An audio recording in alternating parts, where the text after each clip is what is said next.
Welcome to Sacred Realms.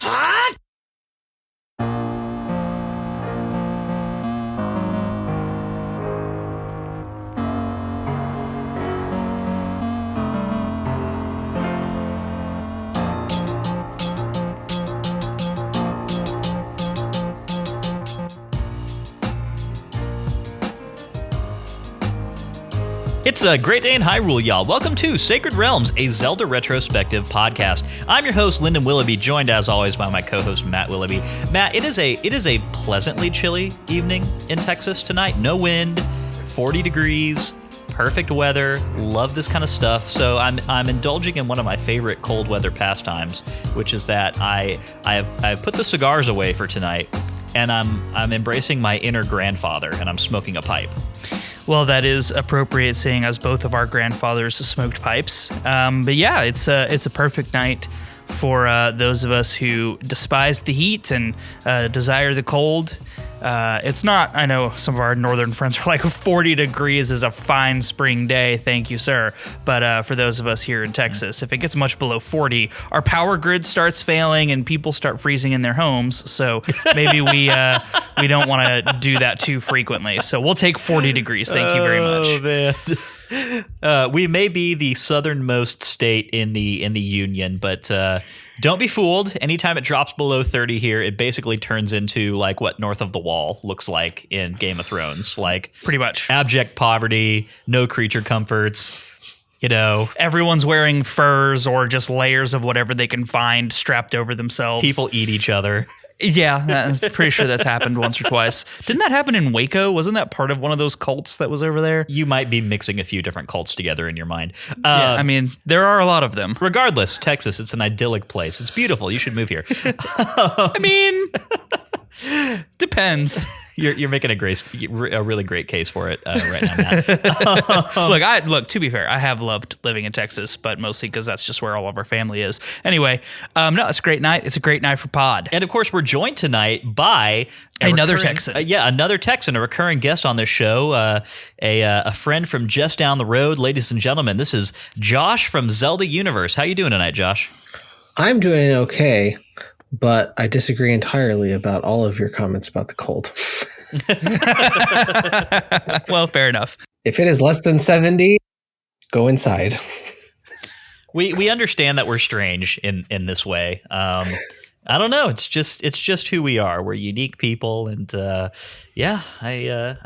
love me a brisk winter evening. I'm really happy that you can be back with us to talk about this one, Josh. I know. You were a recurring player last season.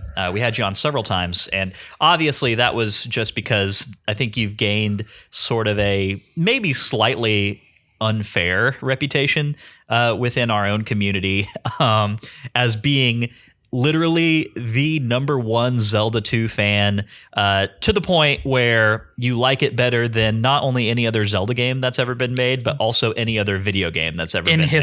In history. Yeah. Yeah, that's quite exaggerated. Cool. So regardless, I do like it a lot. Yeah. Well, and I mean, regardless, that I think your perspective on it was much more positive than most people we had on last season, and so I think that's probably where that miscommunication sort of arises from. But all that is to say, you had dropped one or two hints last season while we were recording that this game is actually very close to the top of your ranking of Zelda games as well. So I'm really happy to have you on to talk about this one. This admittedly very different game from Zelda 2, different in most ways possible, with the exception that it does contain some nautical travel at points. They are similar in that way. Yeah. It's not a stretch. That is one thing that they have in common. It's about the only thing. They both also have Link in them. They do. I was about to say they both have The Legend of Zelda in the title, but that's not even true. That's not even true. No, that's not true. So, yeah, I mean, great to have you back with us. Great to have you on to talk about a 3D title versus a top-down. I think that's going to be a great time. We've been asking everybody to kind of let us know what their history is like with this specific game before we launch into more discussion about the chunk of game that we're playing this week. And if you wouldn't mind doing that for us real quick, that'd be great. Like, when did you first play it? What is your what are your kind of how have your thoughts on it evolved in the years since then? Where do you kind of rank it among other Zelda games? That sort of thing. All right, so I might actually be about to echo a bunch of things that Max told you last week. So if I were to be completely objective and erase nostalgia and all that goodness from my list of Zelda games, this would probably be at the top.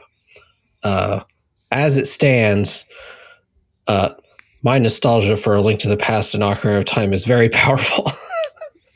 So it's not likely to get higher than number 3 on that list.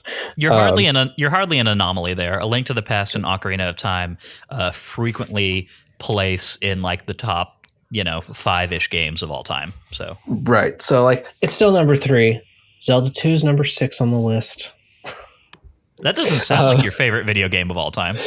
Right. I do like Breath of the Wild more than Zelda 2.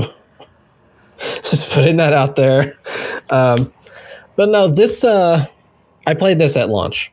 It was actually the first GameCube game I actually bought. We had a GameCube that technically was my little brother's. And so the first game that I actually bought to play on it for me was Zelda, which was not at all out of character. But this is also when I got around the Zelda community. It was the first big release after I joined the Zelda community. So this was 2003 it came out. So and like you were how old at the time? I would have been 14. I just turned 15, I guess. 15 when the game came out. In 2001, that's when I really started dabbling in visiting fan sites. And like that's also when Zelda Universe was founded. I was not at Zelda Universe in 2001, but it was there. But the big site that I actually followed a lot back then was called Hyrule: The Land of Zelda, or HTLOZ. And so they would have had, back then they had lots of hype for The Legend of Zelda, the Mystical Seed series, which came out as something else. I don't know. I don't even know what that is. Oh, those were the original names of the Oracle games. Mystical gotcha. Seed, they're Mystical Seed of Courage, Wisdom, and Power. And of course, we only got 2 in the end. But so they had info on that, and they had info on Zelda GameCube, which, of course, you've discussed, everyone thought was going to be that quote realistic style. That's actually kind of what ended up in Soul Calibur 2, if you ever played that with Link in it. Yes, that was a lot of fun. Kind of looks like what that original trailer looked like. So that's where I first saw it. And then about a year later, first saw magazine scans, probably in EGM, Electronic Gaming Monthly. But I just remember seeing the shot of Link winking. And I did not hate it as much as some people did. Like, it was obviously very strange. But I came around pretty quickly. I was pretty hardcore Nintendo defender back then. So I was ready for it. But that was 2002 in the summer. And that's actually when I made my own Zelda website. Was in the lead up to that. Probably thinking about it, actually, because I know the date, it would have been just like weeks after seeing a screenshot. That was what everyone was talking about at that point, that it was going to come out, 6 or 9 months later. And that was the first big game. And it didn't even have a name back then. I was actually just so this is interesting because we were talking before we started rolling, and Max, was it Max or Cody? Actually, it was Cody. So Cody a few weeks ago had sent us a link to the very first reveal trailer for for what would become Wind Waker. It was untitled at the time, and obviously we've talked about that. We talked about it with Cody and with Max, and talked about how the tone of that trailer is. They're definitely still kind of hashing some stuff out, right?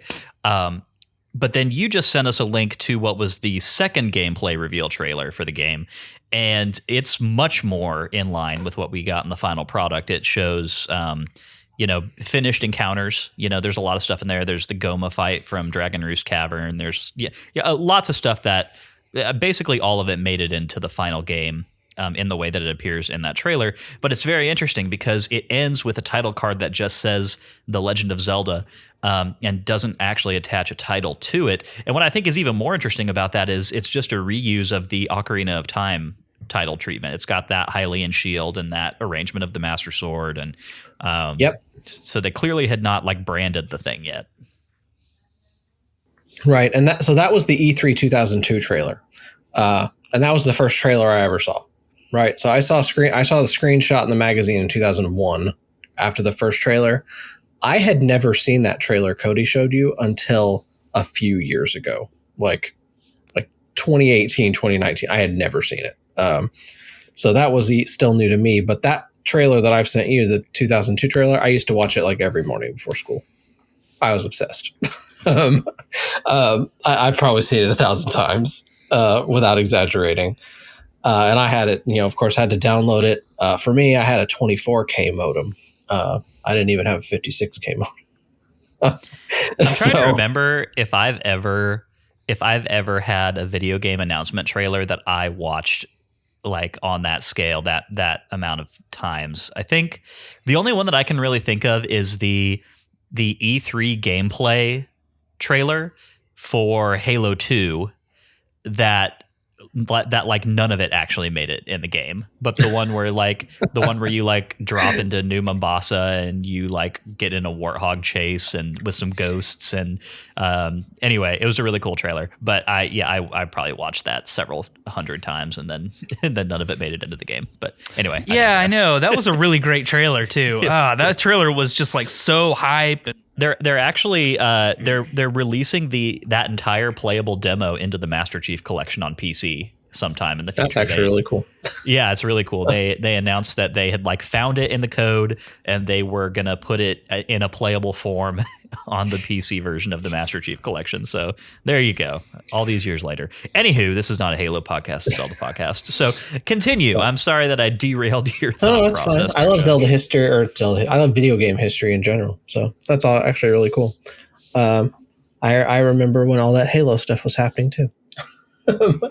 but no. So this was when I made a Zelda website.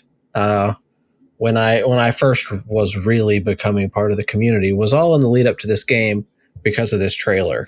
And you noted that the tone of the trailer is very different. And what's in it is more representative of what's in the game. Do you recognize the song in the trailer? I don't know if you paid attention to the song that much. No, I would have to listen to it again. So the song, I believe, is actually known for being from or in Conan the Barbarian, and they used it in the Ocarina of Time trailers commercial. If you've ever seen the commercial where it ends, "Wilt thou soar? Wilt thou suck?" I believe is how it ends. They use the same thing. They also is that seriously the tagline? That's one of the taglines in there. Yeah. Wilt thou soar? Wilt thou suck? Yes. Okay. All right. Yeah. It was a different era of video game we're talking marketing. about the late 90s. Okay. Yeah. We're skating past that. This was back when Paul Rudd was shilling the Super Nintendo. Okay. But they also reused the song again for the famous 2004 E3 trailer for Twilight Princess.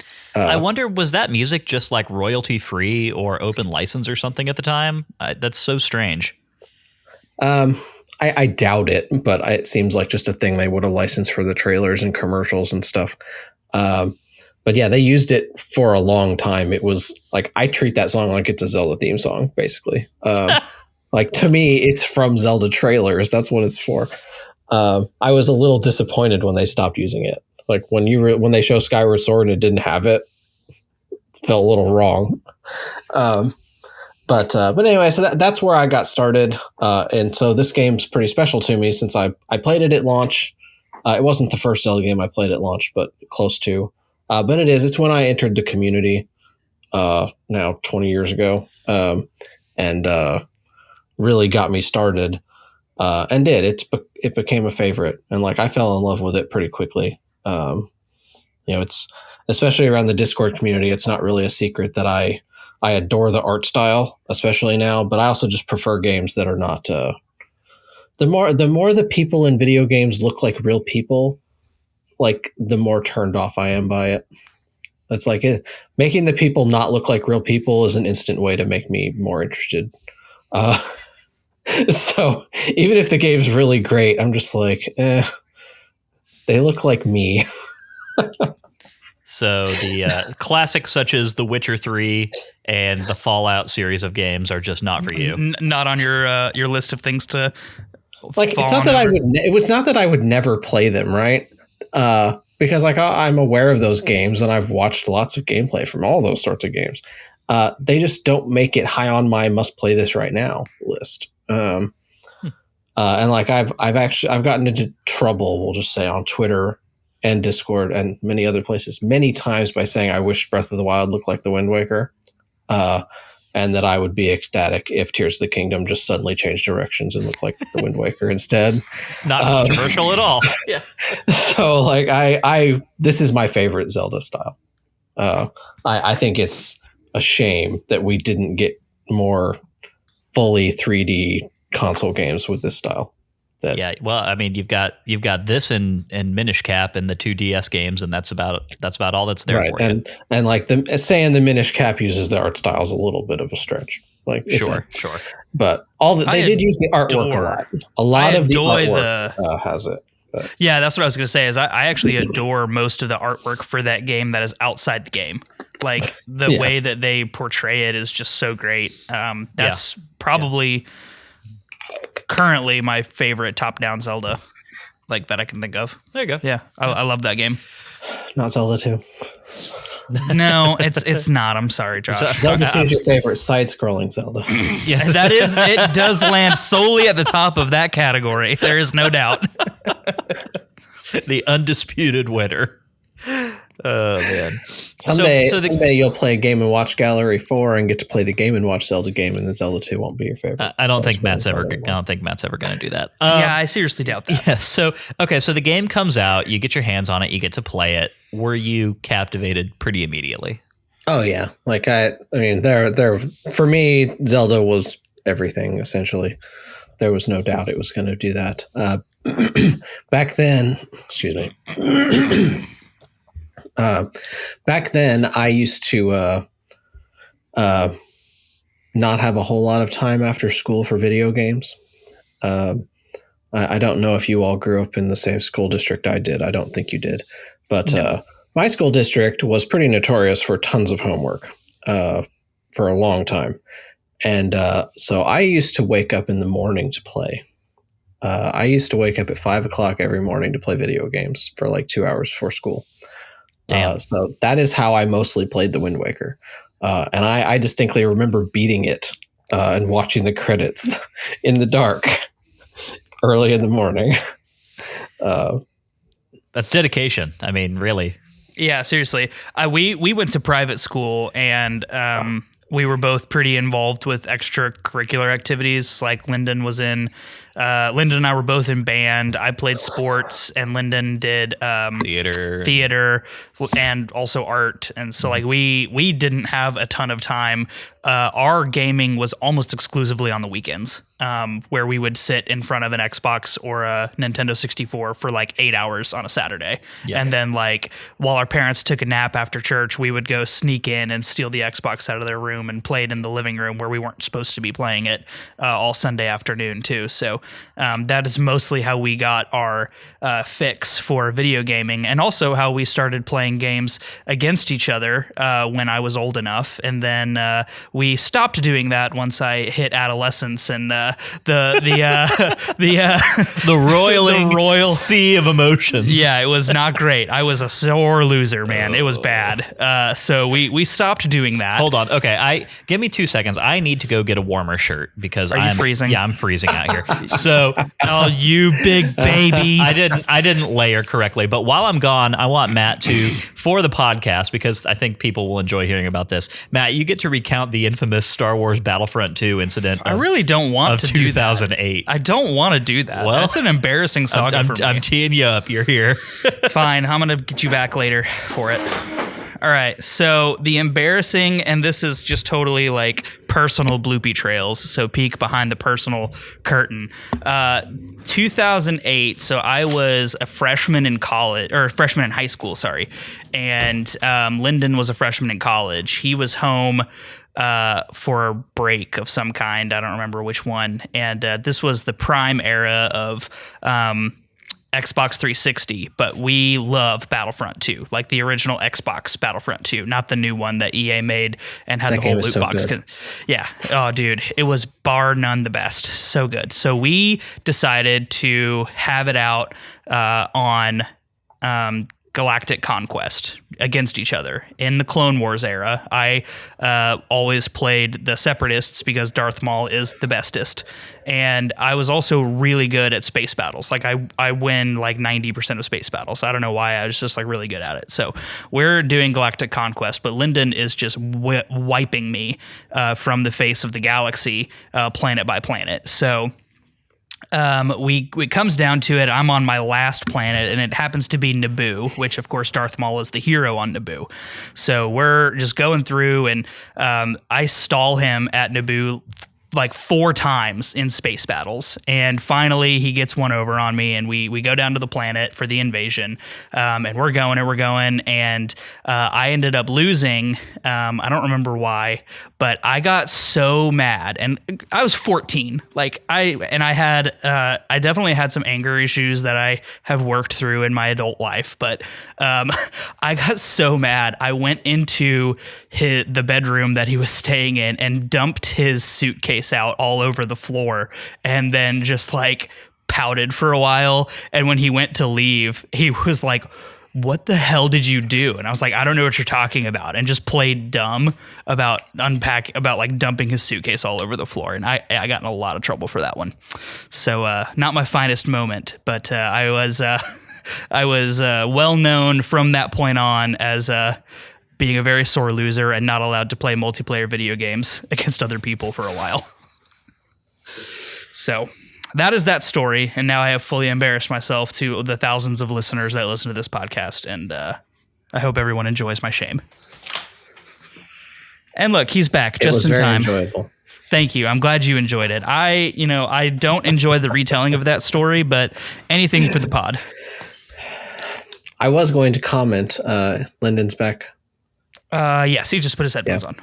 Yeah, I was partially making fun that he's being cold out there. And I am wearing a jacket and long pants inside and have a blanket, and still would not really describe myself as being warm. Yeah, no, I thought the t-shirt and jacket were going to cut it, but it wasn't quite enough. I had to go inside and throw on a flannel. Throw on a little bit of flannel, or as they call it in France, flanelle. And I don't think that's what they call it in France. They do. It's all better now. I hope you all enjoyed that story. I'm just going to have to trust, I guess, that Matt told it accurately. He dumped out your suitcase. Okay, yeah, no, that's how that story ends. Yeah, no, it was high drama. Okay, cool. So, and we're back from Sacred Realms personal bloopy trails that nobody subscribes to this podcast to hear, but there it is anyway. You're all welcome, and it's staying in because I edit the episodes. Gosh darn it. Okay, so Okay, so you play the game, you love the game, you beat the game at 5 o'clock in the morning. We're back to Wind Waker, by the way. Right, Yeah, right. Sorry, yeah, not Star Wars Battlefront 2. I was going to comment 20 minutes ago, before whatever happened just happened, that it was interesting how you all played only on weekends, and I was basically not allowed to play on weekends. Video games on Sunday was off limits for me for most of my childhood.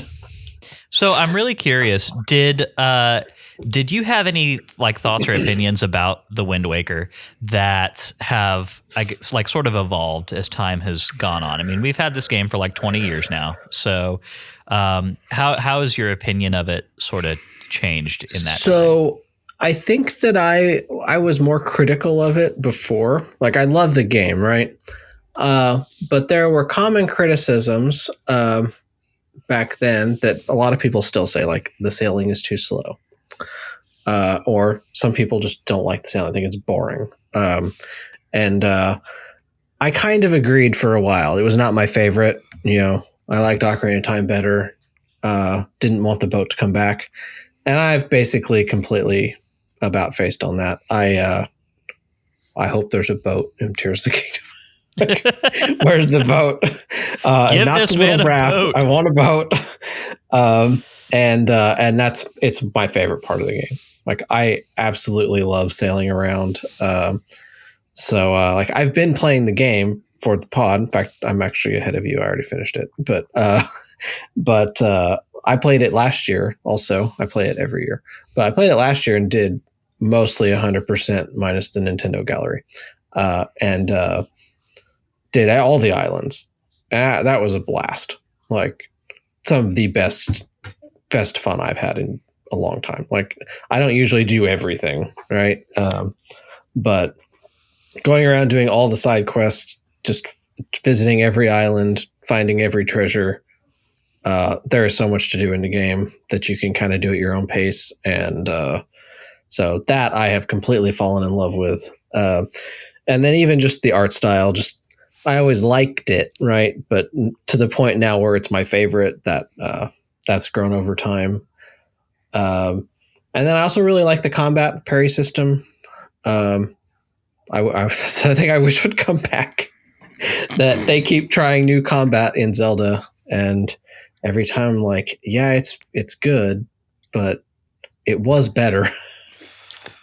Yeah, I have to say, I love the combat in this game a lot, and I find myself wishing that Twilight Princess had not had what it had and Here we had go. this instead. We had an obtuse jar. We need to start a Twilight Princess is not shitting as on good Twilight Princess jar. Yeah, I thought it was funny when Max was critical of Twilight Princess last week, because it was like, I heard what he said and I was like, oh, that's the thing he thought he was being mean. I'm like, that's not even very mean. I could do way better.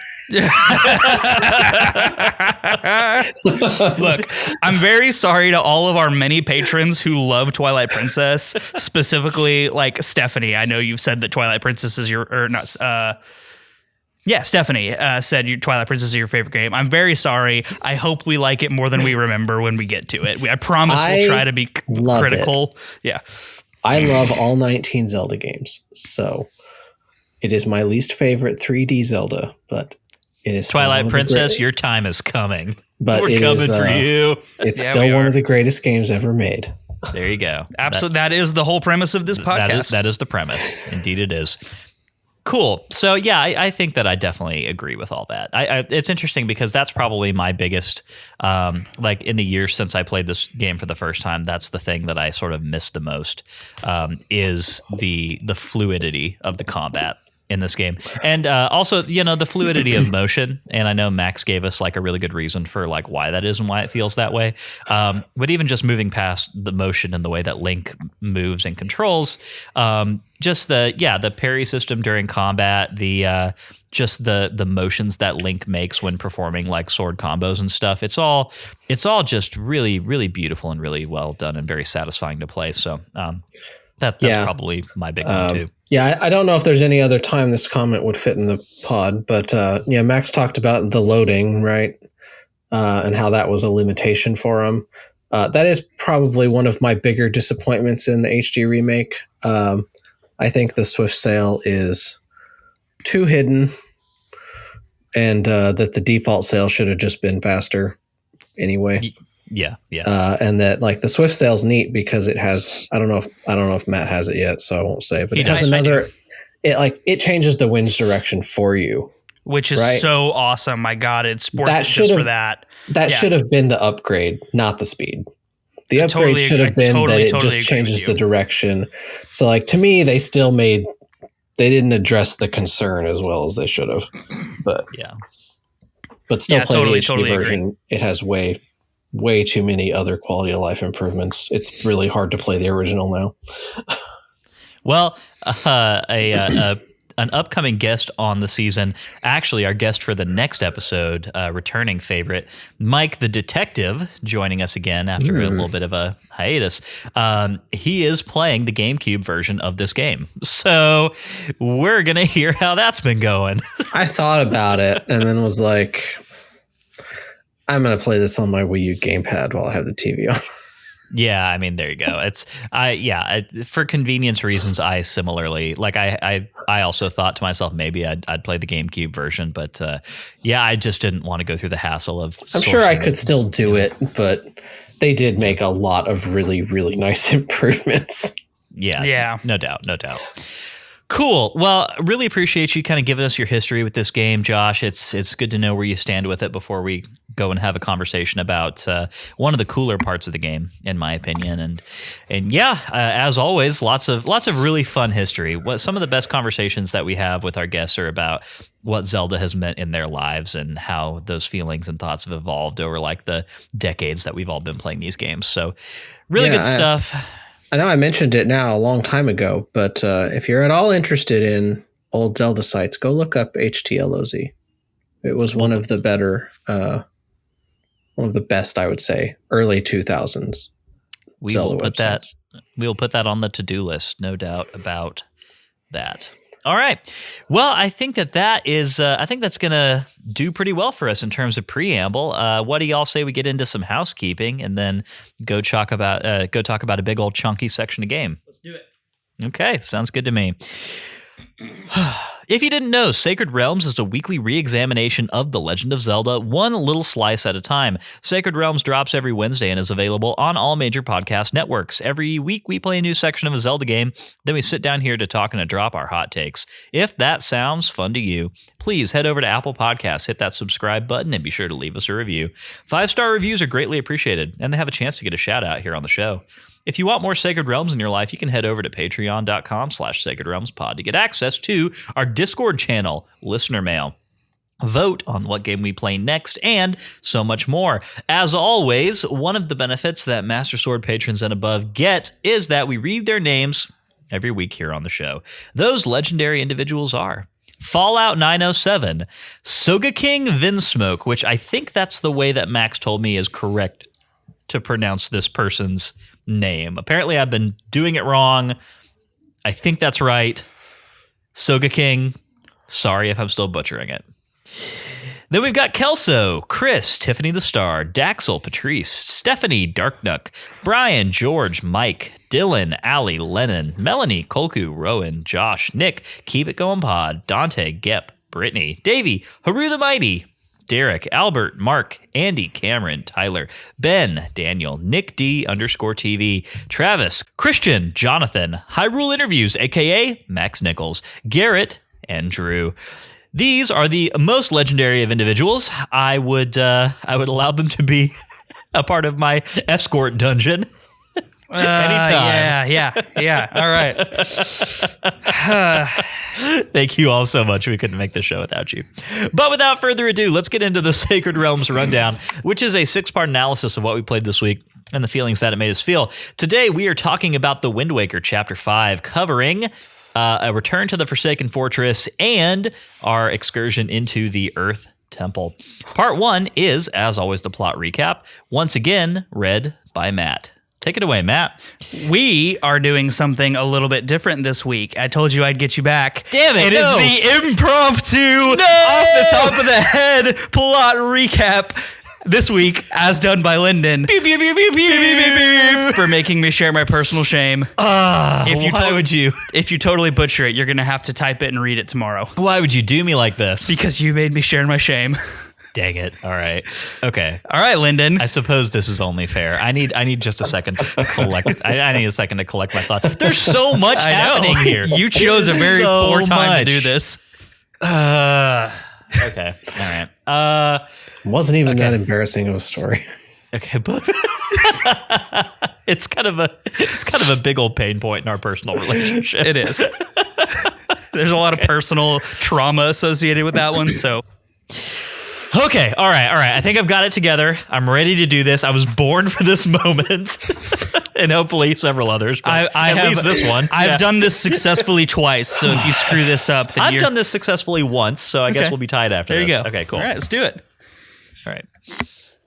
As we reemerge into the blinding sunlight of the Great Sea after coming up from the submerged kingdom of Hyrule, the King of Red Lions reiterates to us that our mission now is to return to the Forsaken Fortress and save our sister Aryll. This is the mission that set us on our long quest to begin with, and hopefully it can now come to fruition with the aid of the legendary blade, the Master Sword.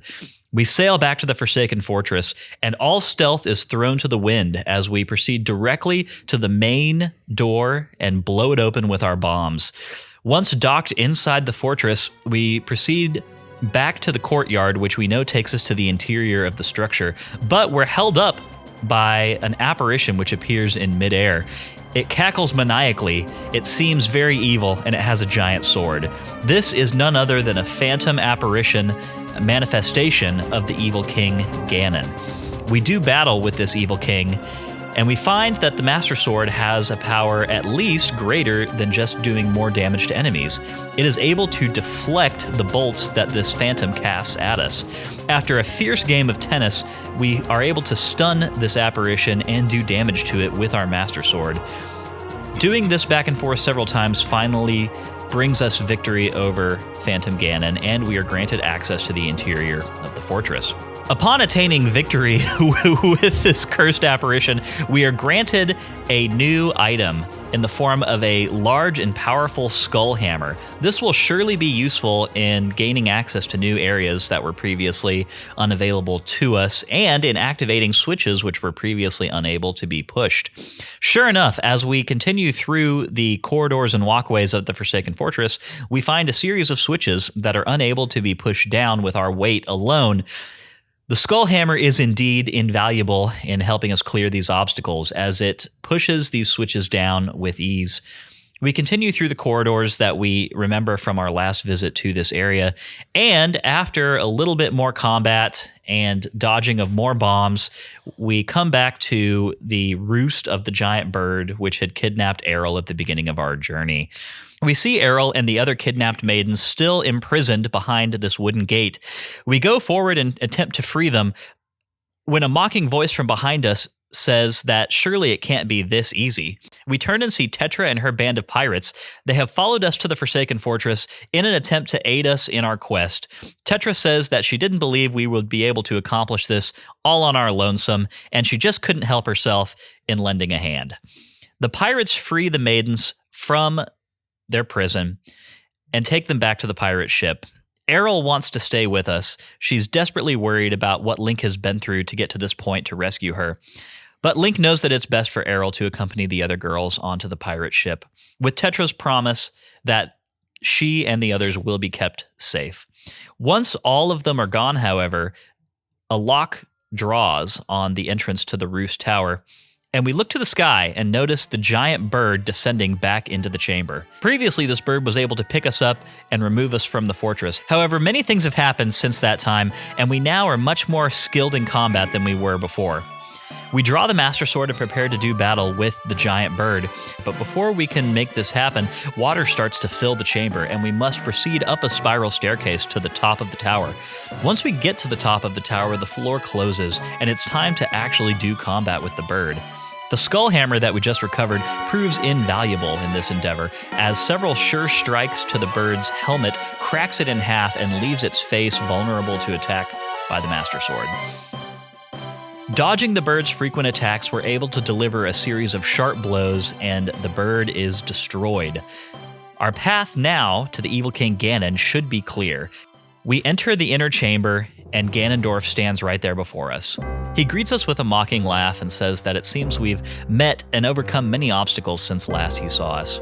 We're here to do one job, however, not to talk. We rush at Ganon with the Master Sword and attempt to strike him down. We're disappointed, however, when the Master Sword fails to deliver even a glancing blow against the evil king. He laughs again, telling us that the sword, after thousands of years spent submerged under the sea, appears to have lost its edge and will not be any use against his incredible power.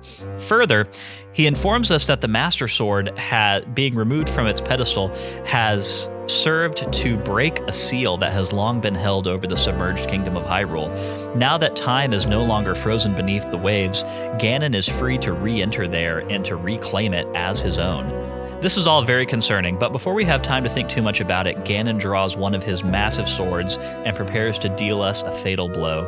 Before Ganon can deal a killing blow, however, Tetra vaults in from a nearby window and attempts to save us from this surely lethal fate. Ganon is too much for her, however, being so large and she so small. He grabs her by the throat and holds her in front of him, ready to deal with her before moving on to us. Before this can happen, however, a golden triangle appears on the back of Ganon's hand. He seems surprised by this, and taking another look at Tetra, recognizes her in a way that surprises both us and the small girl. He gives her a name that is not the one we know her by, and calls her Princess Zelda. He seems very surprised to see her here and startled that she would be involved in all of these affairs.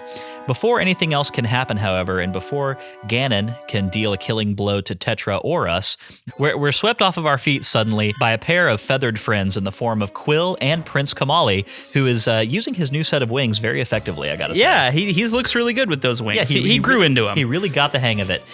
We're swept out the window of the top tower, and behind us, a massive shape rises out of the gloom. This is the Dragon Lord Valu, who has come with his Rito subjects to save us from certain doom. He says some words in ancient Hylian to the evil king, and then proceeds to light the entire tower on fire. It was pretty epic. It was really cool. It was a really cool moment. I really like seeing Valu here and doing this, being active in the story. Many hours later, in the clear light of daytime, we sit on board the King of Red Lions with an unconscious Tetra.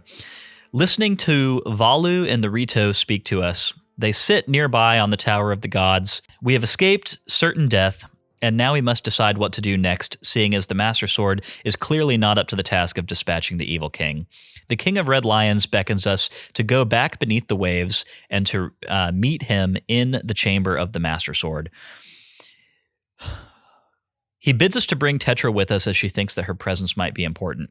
And so we go once more beneath the ocean, landing again in the courtyard of Hyrule Castle. Tetra wakes up here and is understandably disoriented, having awoken in a very different world than the one that she fell unconscious in the first place and the one that she's known all of her life. We explain to her that it's very important that we go meet somebody. So we walk down to the secret chamber of the Master Sword, and we see an enormous figure cloaked in red standing in the center. He introduces himself to us as Daphnis Nohansen Hyrule, the last monarch of the kingdom beneath the waves, and also reveals to us that he has been the force behind the King of Red Lions for the entire time that we have known the talking boat. He's been speaking to us through the mystical stone that we've also been using to communicate with Tetra. This is something that Tetra is very confused by, but the King of Red Lions, now revealed to be King Daphnis, reveals that the stone is actually a shard of an ancient Hylian gossip stone, and that these stones were often used by the royal family for purposes of communication. When we recount to him our failure to defeat Ganon, he supposes that the Master Sword's power has waned over the centuries since it was stored underneath the waves. He says the only thing that could have made this happen is if the Master Sword was no longer blessed by the prayers of the two sages in the Wind Temple and Earth Temple, respectively. He fears that some horrible fate has befallen these sages. He bids Link to return to the temples where the sages reside and to see what has become of them. The only way that we are able to do this is to return above the sea and to find the entrances to these temples on the islands that are actually the tops of the mountains where the temples reside. Before this can happen, however, we must address the business of Tetra and her supposed secret identity. King Daphnis informs Tetra that she is actually a descendant of the royal family of Hyrule, who fled when the kingdom was being submerged and took refuge on the mountaintops, along with all the other Hylians who were able to escape. Those individuals were the ancestors of all who now live on the Great Sea. And Tetra's ancestor specifically was the first in a long line who were preparing their family for the day that Ganon might reawaken. You see, Tetra has been holding a piece of jewelry since she was a little girl, one that her mother held before her, and so on and so forth. This golden triangle with a notch cut out of it is certainly beautiful, and Tetra knows that it's important that she keep it safe, but she's been unaware of its exact nature until this very moment. The King of Red Lions informs her that this is actually one piece of the mystical Triforce, specifically the Triforce of Wisdom, which has been held by the royal family of Hyrule since time immemorial. Once the Triforce makes itself shown before us, Tetra's garb completely changes and she's transformed before our very eyes. She stands before us now clothed in the raiment of a princess of Hyrule.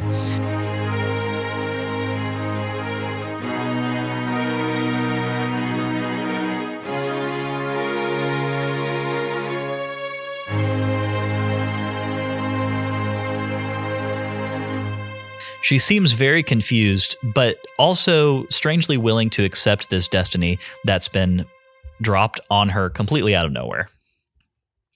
The King of Red Lions believes that it is essential that Zelda stay beneath the waves for her own safety while we go and attempt to find out what has happened to the sages. Once we emerge back in the bright sunlight of the Great Sea, we're ready to go off on our way to find the Earth Temple and to see what has become of the sage there. The King of Red Lions does mention something very interesting, which is that a further piece of the Triforce was held by the hero of time of legend, and that piece of the Triforce was shattered and hidden all over the Great Sea. Man, this is really hard. I know. Hard. Yeah. Okay. You're doing great. You've gotten through the hard parts. Okay. We're unsure what to make of this tip, but it's not something that we can spend time worrying about right now. Instead, we proceed immediately for the grid on our sea chart that the King of Red Lions has marked. We get to the island that we know houses the Earth Temple, only to find the entrance blocked by an immense stone. This stone is far too heavy for us to lift on our own.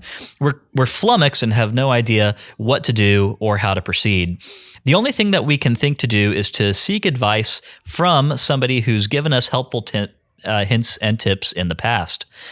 We go and find the closest fishman who resides near this island, and after a helping of bait to tide his hungry stomach over, Fishman informs us that if we want to gain entrance to the temple, the means to lift immensely heavy objects can be located on a nearby island. We proceed to this island and recognize it as one that we've passed before on our travels.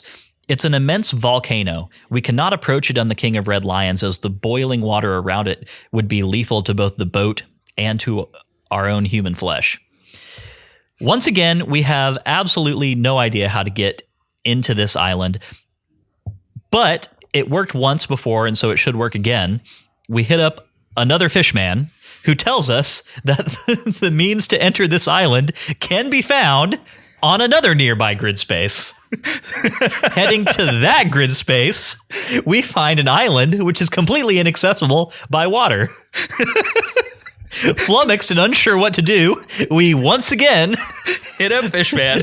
Third time's the charm. Throw some bait in the water and hit up our friendly neighborhood fishman, who informs us that entry to this island can be achieved if we were able to descend into it from the sky via cyclone.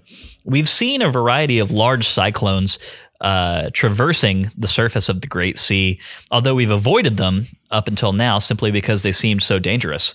However, the time for bold action has come, and so we sail to the nearest cyclone that we can see. As we get close, we see a form arise from beneath the waves and into the center of the cyclone, a form that seems familiar to us. This creature is very similar to the wind god Zethos that we met on Dragon Roost Island, and can be none other than his wayward brother Cyclos, who has been roaming the seas in a fit of rage ever since his stone monument was broken. We now have a bow and arrow in our possession, and before the cyclone can completely suck us up, we deal a series of precision hits to this angry god, and he is momentarily calmed and comes down to the side of our ship to talk to us. He praises us on our aim and says that he has not met somebody with such a sharp gaze on the Great Sea in his many years of wandering. He agrees to allow us to use his cyclones as a means of fast travel from here on in, and we're definitely very grateful for this added ability, as it will significantly cut down on the amount of time that it takes us to reach far-flung areas of the Great Sea. Of course, in the more near term, we know that we can now use this cyclone to descend into the island, which supposedly contains the ability to calm the volcano. Sure enough, the cyclone brings us down on the inside of the Great Walls of Mother and Child Island. There's a simple spring here surrounded by trees, and as we proceed to the center of the spring, a fairy jumps forth from the water. This fairy looks different than the others that we've encountered before. She seems younger and maybe just a touch more odd. She introduces herself as the queen of all fairies and says that she can imbue our bow with the powers of both fire and ice. Sure enough, our arrows are now charged with the ability to switch between fire and ice arrows, drastically improving both our offensive capability and our ability to enter hard-to-reach places such as the volcano. True to this promise, we proceed back to the volcano and are able to calm the magma coming from the summit. What is the summit? Yeah. Peak, whatever. And are able to calm the stream of magma coming from the summit. We know we don't have very long before the volcano will erupt again, so we proceed inside quickly, proceeding past Keese and other enemies to a chest which contains a set of power bracelets. These bracelets will indeed allow us to lift very heavy objects, and so we proceed swiftly back to the island where we know the Earth Temple to be housed and immediately move the large stone. Once inside, we see a pedestal that contains a series of markings. We know these markings to be instructions on how to conduct tunes on the Wind Waker, and so we bring the baton out and we play the tune as marked on the slab. Once this song has been played, a spectral form appears before us. This ghost introduces herself as Laruto, the Zora sage who previously took up residence in this temple and was providing her prayers towards the strengthening of the Master Sword. An evil power entered the temple and struck the sage down, and she is now no longer able to provide us any assistance. However, she does say that a descendant of hers yet lives on the Great Sea and contains the power that we need to once again strengthen the Master Sword. This sage should be holding a mystical harp, which Laruto is also holding. We see the harp and we recognize it from somewhere, although it takes us a moment to remember where that was. This is none other than the harp held by the young Rito girl, Medley. We proceed immediately back to Dragon Roost Island, and we find Medley practicing her harp high up on the mountain's cliffsides. Laruto had informed us to play the song that was taught to us by the slab in the Earth Temple, and that might awaken some memories of a sage within this young girl. We play the song, and something awakens behind Medley's eyes. She understands now what her lineage is, and she knows what she can do to help us. Medley agrees to accompany us back to the Earth Temple and to see if she can do whatever she can to aid in our quest. Boarding the King of Red Lions together, we head back to that island. We delve back into the Earth Temple, and playing a duet together in front of the giant slab are able to crack it in two pieces and gain access to the temple interior. The Earth Temple is a dank and creepy place, populated by many monsters, both physical and spectral. There are many areas of the temple that we cannot reach on our own, as we do not possess the power of flight. However, Medley is able to help us in this regard. By holding onto her feet, she can carry us briefly over large gaps. However, using the command melody, we can also instruct Medley I'm trying to make this not sound creepy because we kind of possess her, right? I mean, it is creepy. Like, Yeah. that was one of the things I'm going to talk about. It is pretty creepy. However, using the command Melody, we are also able to give Medley instructions, and she is able to fly solo without the encumbrance of our weight and reach even harder to reach places. We delve deeper and deeper into the temple. We fight a variety of ghosts. We become engulfed in suppressing fog, which leaves us unable to use our attack powers for brief periods of time. We find shafts of light, which when reflected allow us to gain entry to new rooms and chambers. Deep in a crypt, after doing combat with a trio of heavily armed Stalfos, we are awarded with an upgrade to our hero's shield in the form of the mirror shield. This incredible object will allow us to reflect light from a source back onto other areas. The ability to use light to proceed through the dungeon has been invaluable so far, and the flexibility of this shield will surely make it possible for us to proceed even deeper into the dungeon than was previously able. After much exploration and much combat, and much assistance from Medley, we finally gain access to the boss key and find ourselves standing before an immense locked door. Medley does not need to enter this chamber with us, as the monster beyond is surely beyond her capability to deal with. We proceed forward and find a chamber filled with dozens of small ghosts, the same as the type that we've been dispatching in the dungeon up until this point.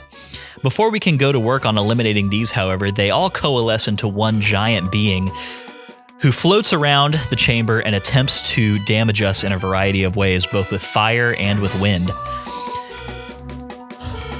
We see shafts of light peeking down into the chamber from the ceiling and use our handy-dandy mirror shield to reflect the light back onto the giant ghost and stun it. Our sword does no damage to this giant creature, but we are able to pick it up and throw it into nearby spiked walls, which causes it to break apart into its smaller forms, which we can then dispatch with the Master Sword. It takes quite a long time to defeat all of the tiny ghosts that make up the larger whole, but once the last one falls, a heart container falls to the ground, once again increasing our life force, and Medley re-enters the room. The spirit of Laruto appears in front of us again, and taking our lead from the departed form of the sage, begin to conduct once again the song that was taught to us at the beginning of the dungeon. Laruto and Medley play a duet together, and the nearby Master Sword begins to glow with an ethereal light. We hold it aloft and see that the combined power of the sages and their song has once again served to restore a part of its original power. This will surely be invaluable in our quest to defeat Ganon, but we're not done yet. The King of Red Lions has informed us that there are 2 sages that we must rescue, and so, with this one obstacle overcome, we know that we must return to the Great Sea and seek out the sage in the Wind Temple. Medley has been a great help to us, but it's time for us to say goodbye to her for now, as she must remain in the depths of the Earth Temple to continue praying over the Master Sword. We still have a long way left to go before we can deal our final stroke against the evil King Ganon. But before we get there, it's good to know that we have friends and allies of such incredible character as Medley, the departed sage, and the King of Red Lions. Onward from here we go to new challenges and to hopefully find the sage in the Wind Temple. Dear God in heaven, that was hard. That was so much. That is gonna be so hard to edit. That was, man. I'm gonna edit the hell out of that, and hopefully it's gonna sound great. But that took some doing, y'all. That really, that was not the easiest thing I've ever done. You did so great. I'm so proud of you. Okay, thank you. I appreciate you. It was good. Thank you, Josh. You're too kind. You're really too kind. I think you're lying out your ass to me. I'm not. Okay. All right. That was like 30 minutes of monologue. Yeah, it was. Damn.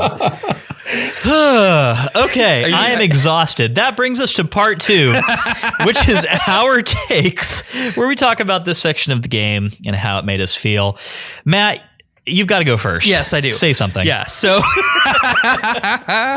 so first thing I'm going to say is, well done, Lyndon. Great job. That was not an easy task. That was one of the longer plot recaps by itself, and you impromptu'd your way to success, I would say. Have fun editing it, but it's I think the bones of a good plot recap are there. Well, thank you. I appreciate that. All right. So our takes. What do I think about this section? This section had a lot for me personally, just because I was finally able to do a lot of exploration on top of all of the extra things, or on top of all of the things that you talked about in the plot recap, right? So a lot of the stuff that you and Max did last week that I missed out on, I went back and did. I filled in a ton of maps, so I got to do a lot of exploration. I did some more mini games. I did the auction, and I got the fast sale, which, man, that is just, boy, such a good upgrade, so needed and necessary. I think the story of this game has really kicked into high gear in a way that is really catching me finally, and like doing very well from a storytelling perspective, and also from an urgency and a feeling of importance perspective. There's a lot here.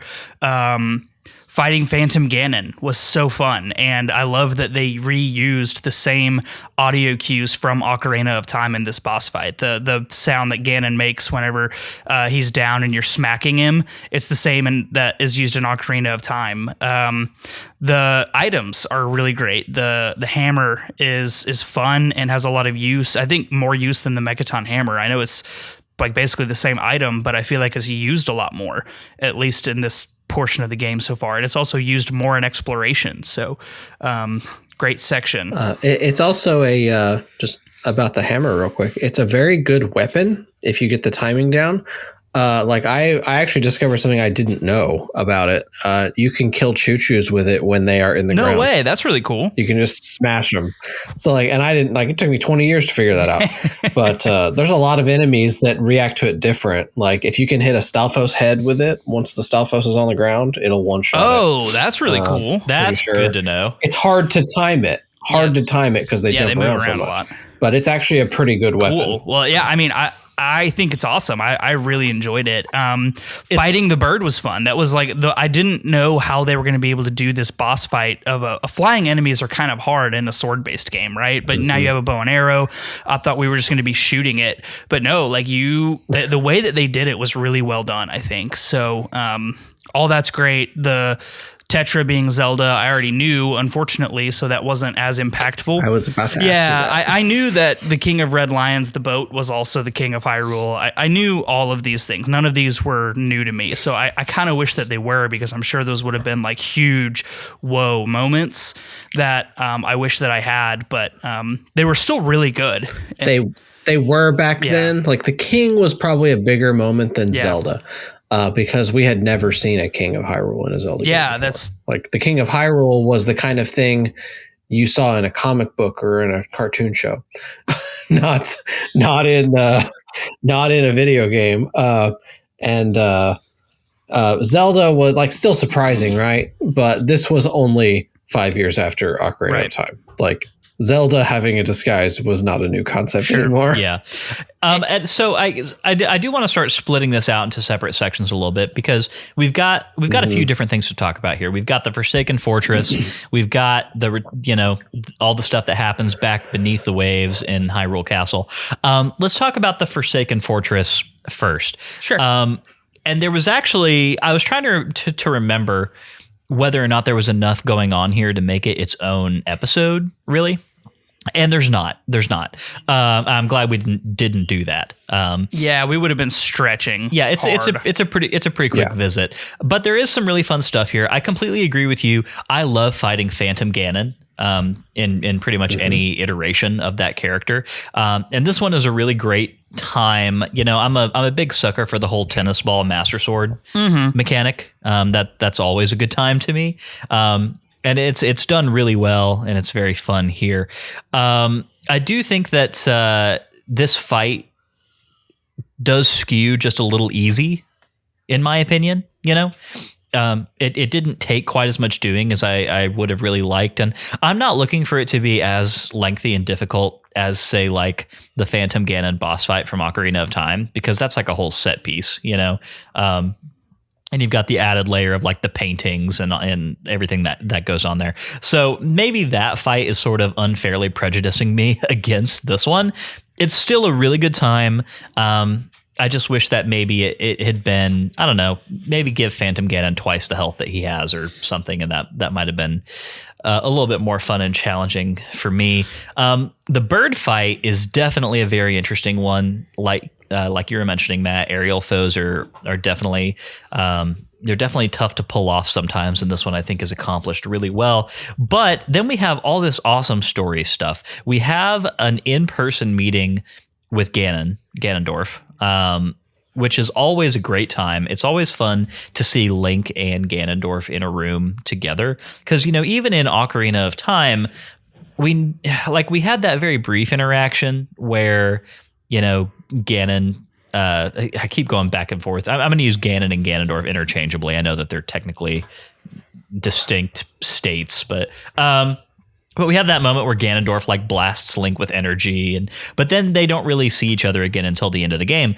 And so it was pretty cool here to see Link trying to attack Ganondorf and it not succeeding. I thought that was a really cool moment. I love Ganondorf's personality in this game. And you see a lot more of it here than you did in his very brief appearance when you saw him in the Forsaken Fortress the first time.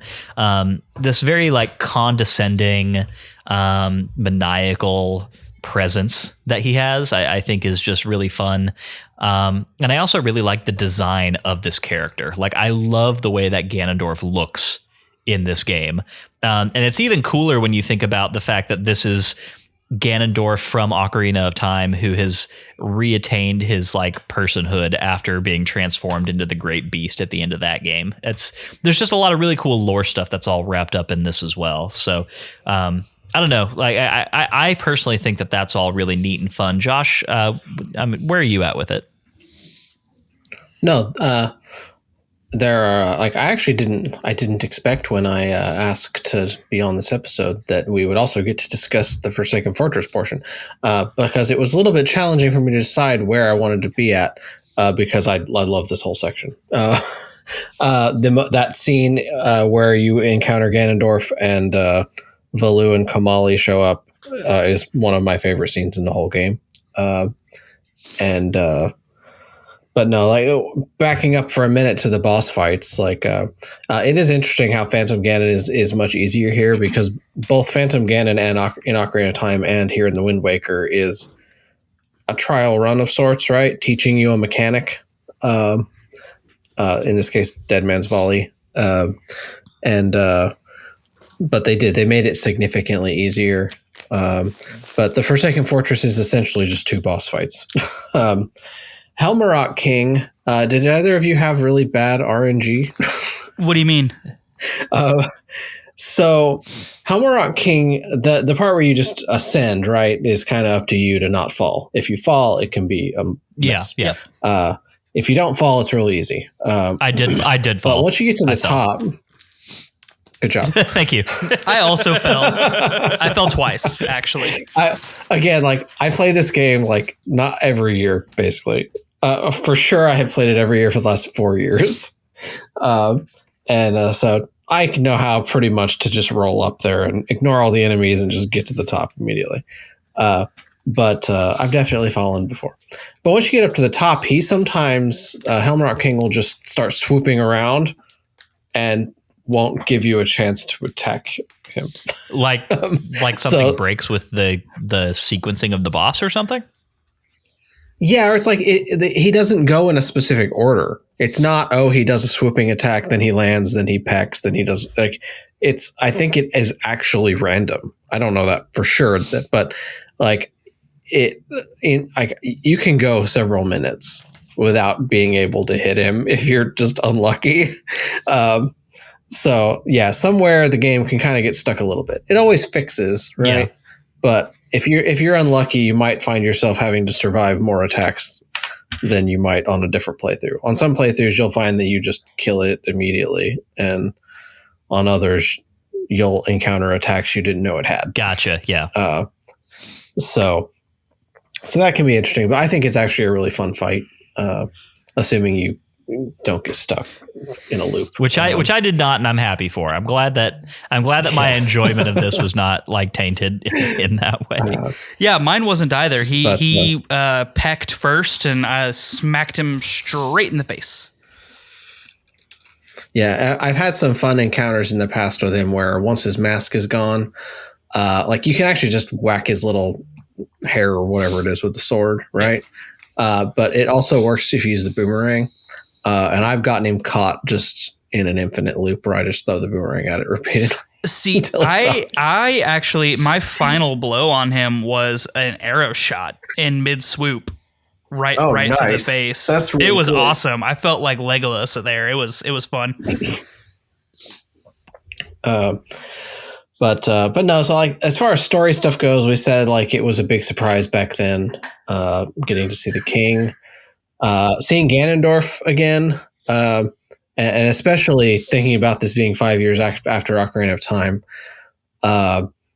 was like finally seeing how it all starts to tie together, and sort of realizing it's the same Ganondorf, right? That, excuse me, that this is really where the Zelda timeline and games referencing each other and tying together without just being a sequel, right?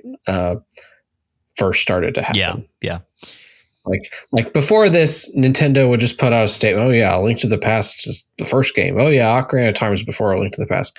But you didn't see that in the game, really. Yeah. Right. This is where you first start to really see, hold on, Ganondorf in Ocarina of Time had the Triforce, was trying to get all the pieces. Princess Zelda still has the piece, and Ganondorf was hunting for girls to find it. Like he was picking up every random girl with pointed ears, trying to find Zelda.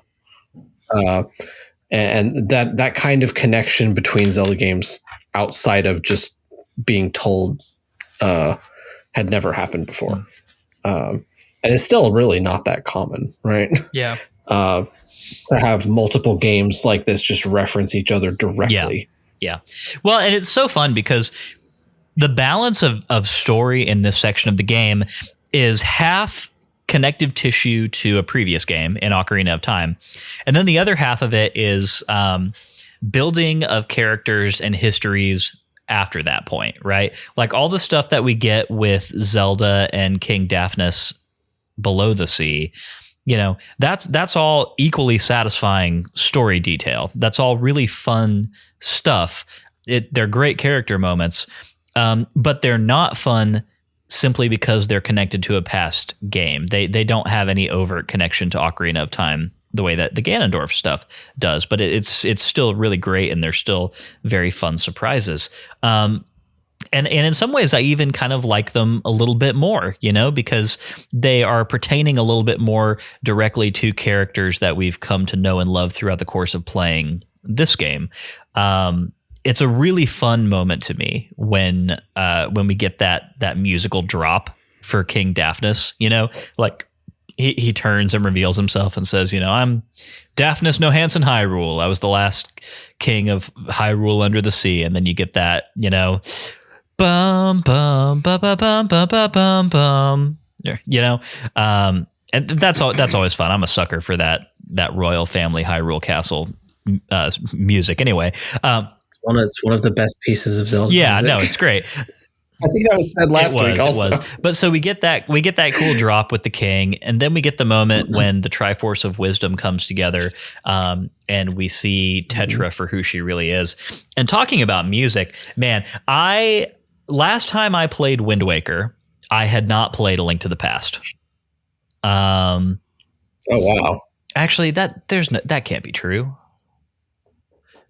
No, it is. Last time. You're saying the first time, at least the first time you played the Wind Waker, you had not played A Link to the Past. But I'm trying to think of how this lines up in my head. I'll say it this way. This was the first time that I've played Wind Waker that I had been familiar enough with A Link to the Past to realize that the music that happens when the Triforce of Wisdom is connected is the opening fanfare from A Link to the Past, like the opening titles of that game. And that was just such a cool moment, you know, as somebody who, it's great. And as somebody who came up in the 3D era of Zelda games, but has much more recently started to gain an appreciation for the older, like the top down ones. It's been great going back and replaying games like Wind Waker and finding the musical themes and motifs that I always thought they sounded good, but I never necessarily realized their significance. Yeah, the history to have behind them is really fun now. It's fun to hear those and relate it back. I like that. Yeah. Yeah, and see, I have like the opposite experience here because A Link to the Past was my first Zelda game. So like that opening fanfare is literally the first Zelda thing I ever heard. Yeah. Yeah. And actually, it's weird to me that this never registered before because I had played A Link Between Worlds at least twice.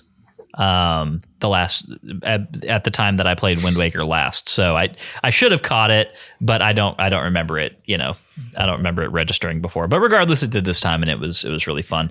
But yeah, I want to talk for a second about Tetra's character, though, Matt, because you mentioned something yesterday. You made an observation about everything that happens here that I thought was interesting. And I'd love for you to drop that on us real quick. Yeah, so I found it interesting that everything about Tetra's character up to this point has been, you know, sassy, strong-willed, pirate queen who doesn't need anybody and makes her own destiny and blah, blah, blah. All good things, right? But when she becomes Princess Zelda, she almost becomes timid, or timid's not the right word, but she just like accepts it and then becomes very, very different. She on a dime feels like a different character. And she even starts mirroring some of the body language and poses and way of speaking of Ocarina of Time Zelda, who is a very different character than Tetra, obviously. So like her character changes dramatically in the space of a cutscene, which was interesting. And I don't know that I like it too much. I feel like it almost does a little bit of a disservice to Tetra because there's room for a spunky, sassy, self-empowered Zelda that I hope she remains that character and brings that to the character of Zelda. Yeah. And I do just want to say that I think so I see where you're coming from.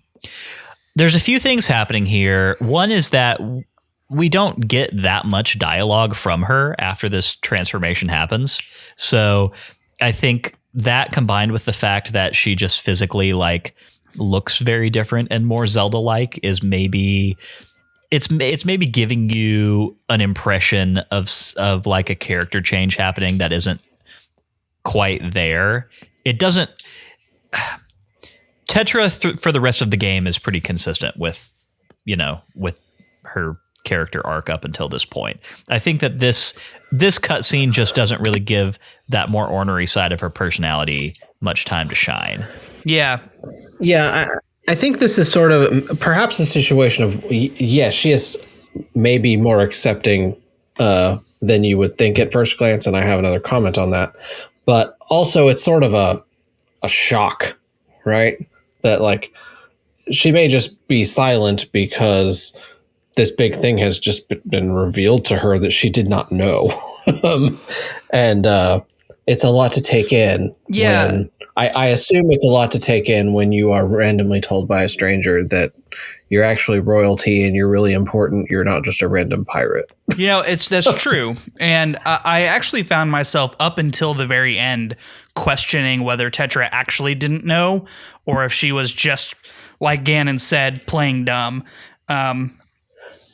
Because I knew. That's where right? I had an extra comment. Okay. Yeah, go ahead. Yeah. Extra. There.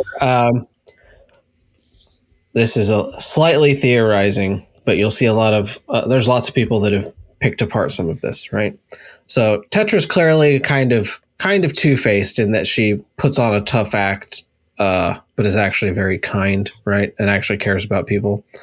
But also probably didn't know all those details, right? But the king mentions that, her mother gave her the piece of the Triforce, and maybe her mother didn't even know what it was, right? Just knew it was important and they had to keep it because this is hundreds of years after Ocarina of Time, and presumably that knowledge is lost, right?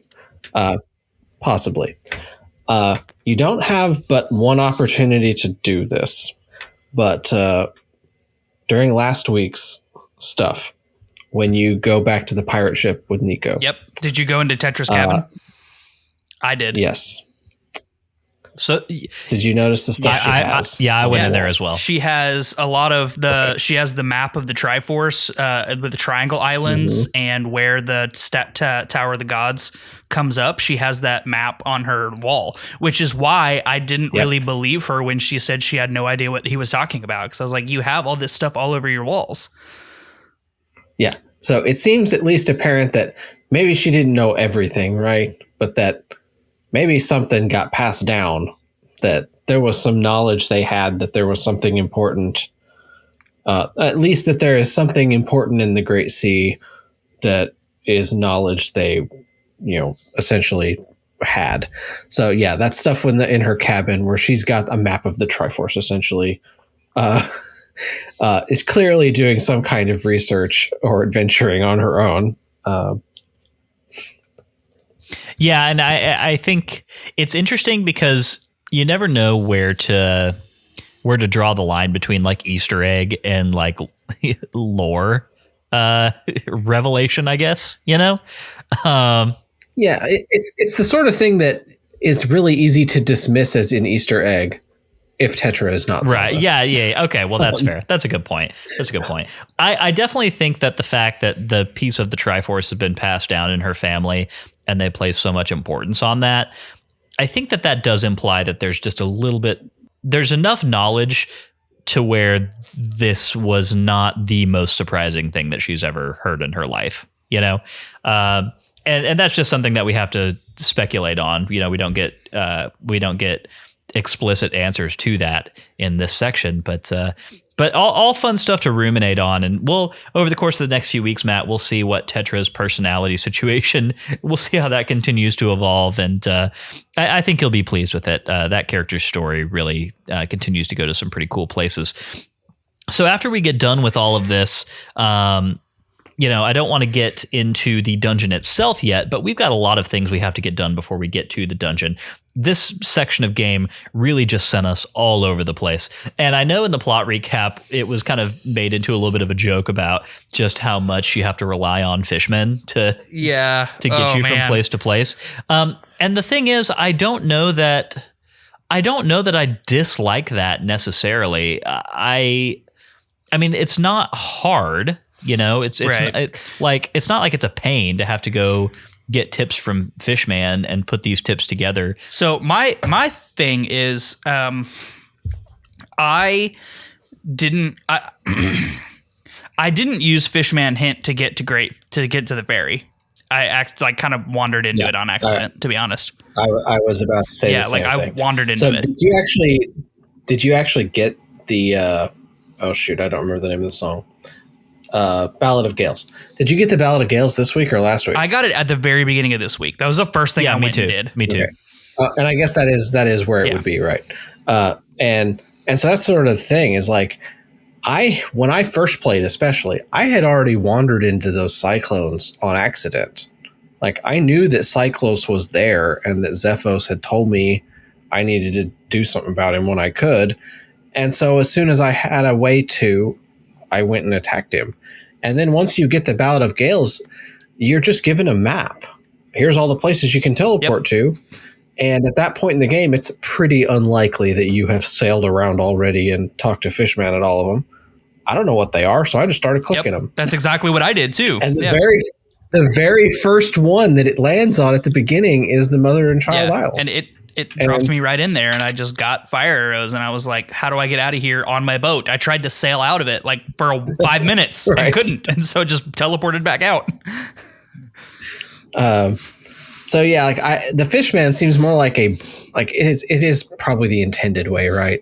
But it's also just kind of a backup, which is really a special part about the game, but also this part of the game is that this is really where the game opens up, right? You've got enough tools, especially after the Forsaken Fortress, right? You've got enough tools. You got a hammer. You've got the bombs now. You've got a bow with fire and ice arrows before long. You've got fast travel to get around the map. Now you can go sail anywhere. Like you're never more than a few minutes from any square, right, on the map. And there's a lot you can go do. And it really is, there is story urgency to it, right? But at this point is where the game really just says it takes you completely off the rails, and you find that more often than not, if you go to an island, you can do something on it. So, and that's something that I kind of want to talk about a little bit, because we're analyzing this sequence of events in terms of like, how do I gain access to a dungeon? We're thinking about it in terms of like, was I properly hinted to take me from one thing to another thing, and then that gets me another thing, and so on and so forth. And I would say that also all the things you're saying are totally valid. I think it's very possible that a lot of people just kind of stumble into these things and not much thought is required. At least once you get the fire and the ice arrows, it becomes pretty... Like, if you've seen Ice Island or Volcano Island, at that point, you can pretty much put the pieces together, right? Yeah, go take your fire and ice arrows and do something. Sure. Yeah. So I do think there's that element as well. But I do think that I don't think that hinting is necessarily required for this to be good game design. And in fact, I actually think that a lack of explicit hint in terms of like some character that you can't avoid coming to you and saying, oh, hey, do you want fire and ice arrows? They're in Mother and Child Island. Wonder how you get in there, you know? I think that the lack of something like that happening actually brings this game closer to the design sensibilities of like A Link to the Past and The Legend of Zelda and all those older games where these things were not just like laid out for you to follow like breadcrumbs, you know? And Breath of the Wild. And Breath of the Wild, yeah, exactly. Yeah, I mean, it feels very organic the way that I personally discovered all of these things, because I was not following a guide. I was not doing any of those things. I had previously found Volcano Island, and Fishman had told me to go to the specific spot to get the thing that I needed to get in the volcano, so I already wanted to do that. The fast travel dropped me into the ferries. I got the ice arrows. Yeah, infamously, Matt had already lost an hour to exploring a hint from Fishman. Right. So, Yeah, exactly. So like this felt very organic to me, and in a way that was so super rewarding, that it wasn't signposted, but in a way that was still like along the natural course of progression. So I really, really liked the path getting to the Earth Temple. For me personally, was just like a fulfillment of what was a disappointment last week. Well, and this is also really great, right? And this is also fun, right? Because the reward you get here in the fire and ice arrows, I mean, those are always fun items to get in a Zelda game for sure. But they do such cool things here, right? You know, obviously in Ocarina of Time, they were neat, but not necessarily the most useful in the world. Majora's Mask, they had a lot more specific uses, but here we're actually using them to influence the landscape, like the geography of the world, right. You know, using it to freeze a stream of magma coming out of the crest of a volcano, you know? Caldera. The caldera. That's the word I was looking for earlier. Yes, it was. It's just so cool and so fun. And it's so neat to see a really cool landmark that we've seen on the Great Sea before now paid off in this way. Yeah. And, you know, could it have been a little bit more challenging to get down into the volcano in the amount of time we're given and to fight, you know, some enemies and get those power bracelets? Like, was it all a little easy? Yeah, sure, it was a little easy. I found myself with 2.5. I have gone the wrong way up that mountain. Yeah. way too many times. Yeah, I found myself with 2.5 minutes left on that timer and thinking like, they could have shaved a minute off that timer and made it a little more challenging. But overall, that was like the only spare thought I had for it. Yeah. And I wouldn't have had that thought if I wasn't doing a podcast about it. So I will say, I completely forgot that you have a choice to make here about whether or not you go Earth Temple or Wind Temple first. Yeah. I don't actually know if there's I don't think it's actually a choice. And I actually, every time I get to this point, I actually go do both. Right. I don't know if either of you did that, but I go to both places, learn my songs, so on. I go to Fire and Ice Islands to get all the items. Because like having more items is good, right? It just gives you more access to more stuff. So I go and do that. But I have tried to go to the Wind Temple first, and it seems to me that there is a barrier there and you can't go first. I could be wrong, but maybe I just totally mess it up. But I'm pretty sure you have to do the Earth. Yeah, I can neither confirm nor deny. All I know is that I personally have always done the Earth Temple first. And if anybody got to this point and found that, like if you played ahead of where we were and you did get to do the Wind Temple first, then I guess let us know. That's good information to have. But yeah, so that actually that dashes my entire point of discussion for this whole thing. Cause I don't know. I was thinking, is this the genesis of like choose your own next dungeon in Zelda games? Yeah. Because if that's how it works, then this predates all other attempts to do something like that in a very small way. But I wouldn't know. I've never beaten this game. Okay, cool. I can offer no insight to this line of conversation. Yeah. Well, anyway, maybe that's worth a Google later to see if you can do these. And I actually just looked it up. You can't. You can't. Okay, well, Earth Temple. It gives us the illusion of choice. Well, yeah, it does. And like I said, like you can learn a bunch of stuff and get things technically early if you want, and it will give you access to some things you couldn't otherwise, or at least give you new items. Matt, right? You got both the power bracelets and the iron boots. I did. Week, yeah, right? I went to the Ice Island also just because it was on the way. So I fast traveled to because you can fast travel to that square. So I just got the iron boots and then just sailed my way over to. Okay, cool. Yeah, I mean, I was just like, why not? Right. I'm already there. And see, there's another thing, right? It's like they make it so easy to find the islands. You don't need Fishman to do this. You really, really don't. Yeah. But no, I love this part of the game being so open. I do frequently just sail around and do a bunch of extra fun stuff before I go do any of the dungeons for real. Even though I actually really like the Earth Temple. We'll talk about I've that filled in a minute, all but 6 of my map spaces. Yeah, I'm getting pretty close as well. It feels good to fill that map in. It does. It's very feels good. I don't have as many heart pieces as I would like to have right now, so I think my next chunk of game I'll spend some more time palling around on the Great Sea trying to find some heart pieces. I know that. So did you just fill in the map, or did you actually do stuff? I was trying to do stuff on the islands, but before I ran into a couple islands where I needed the hammer that I didn't have quite yet, and then just didn't go back after I got the hammer because I was trying to get through the Earth Temple and the Forsaken Fortress for the pod. But I will be doing a lot of that. And also, I think the fire arrows are what you need to get past the vines on some other islands. So I'll be using those to kill some vines. And actually, one thing I'm looking forward to next week is the withering Deku trees. So I'm going to try to go find some bottles and go heal some Deku sprouts. Yeah, same here. Yep, that's a big quest. Yeah. So I was going to say, like, we talked about Breath of the Wild, right? I really do see this, like, people talk about Breath of the Wild being like The Legend of Zelda. And the Wind Waker to me, and especially like at this point in the game when it really opens up, is where I see a lot of inspiration of just letting you go do whatever you want. I like to tell people islands are just shrines. Yeah. Which I think is true in a lot of cases. The big difference being you can't go do it whenever you want, right? You've got to have the right item to do it.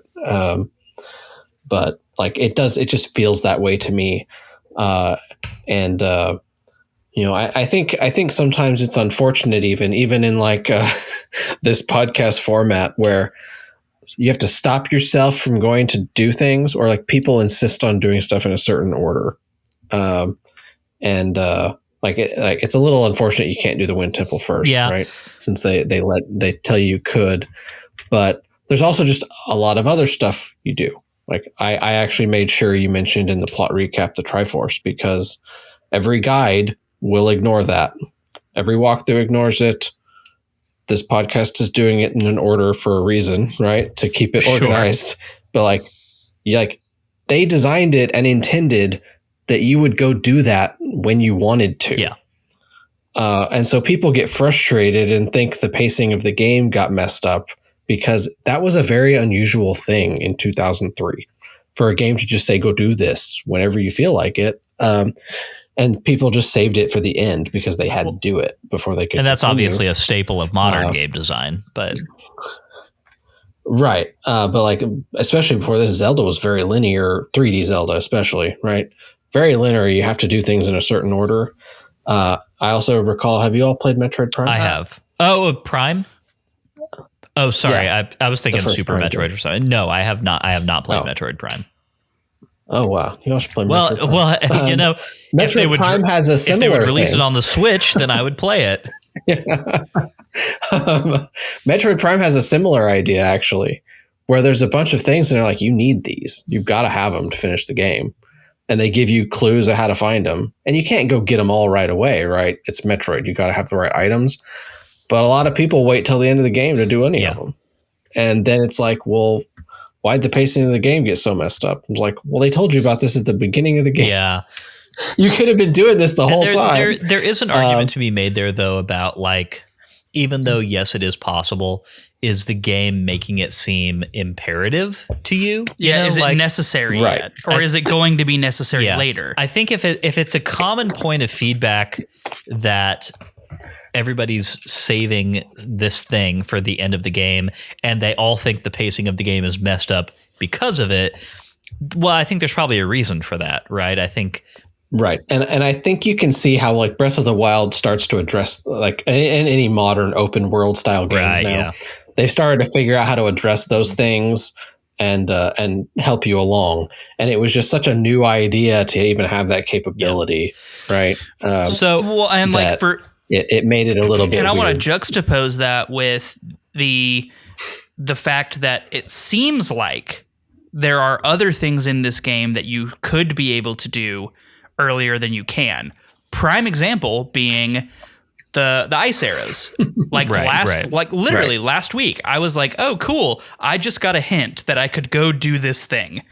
There is no reason for me to think at all that I could not do that at this point in time. There's no thing that, like, he doesn't say, if you have something that can attack from long distances, then this will help you. He literally just says like, oh, if you want to freeze this volcano, go over here and you can get that power to do that. Yeah.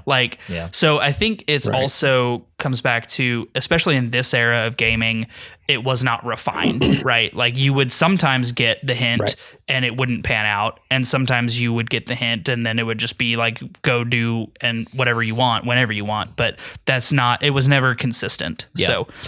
So real stepping stones on the way to Breath. Absolutely. Exactly. So we really need to get into the dungeon map because we're hitting an hour and 50 minutes right now. 30 of that was. Yeah, I know. But still, we need to move it along. Real quick before we do that, I want to make one small note. I really enjoy the character of Laruto the Sage. Yeah, we talked about awesome. We talked about lore callbacks to Ocarina of Time, and Laruto is not a character in Ocarina of Time, obviously, but this concept of sages and the ancestry of sages and the implication that Laruto is a descendant of Ruto, and by extension, Medley is also a descendant of Ruto. I mean, so for one, we've now got even more to talk about in the whole discussion of like, did Rito evolve from Zora? Yes, they did. But it's really cool to see. It's really cool to see a character that is not a character we've met before, but fits into a similar mold as Ruto the Sage that we know from Ocarina of Time.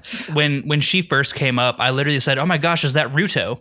And then she said, "My name is La Ruto," and I was like, "Oh, well, fair enough." Okay. This is a thing where like Hyrule Historia has confirmed the Zoras became Ritos in this world, right? But like, it's kind of amazing to me now how much of a point of debate this was for years of whether the Zoras actually became Rito. And it's like, how could Medley be descended? It literally says you're a descendant. Yeah. But it's like the game literally told you they were descended. And everybody's just like, really?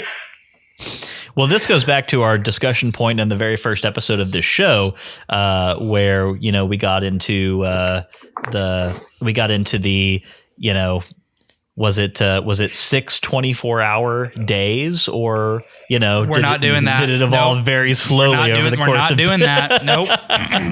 Reel that one back.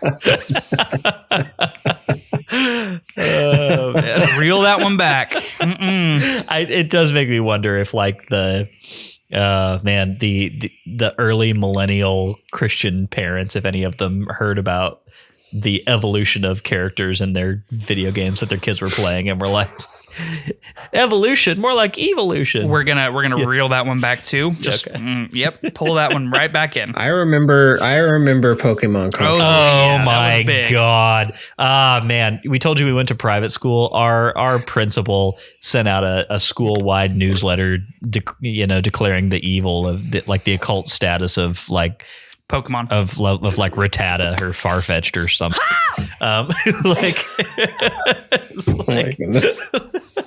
Look, if any video game character in the world is praising the Dark Lord, then it's got to be Porygon, right? Like that's a satanic critter right there. It's ridiculous. The early aughts were a wild time. Okay, with all that being said, I was about to say let's course correct.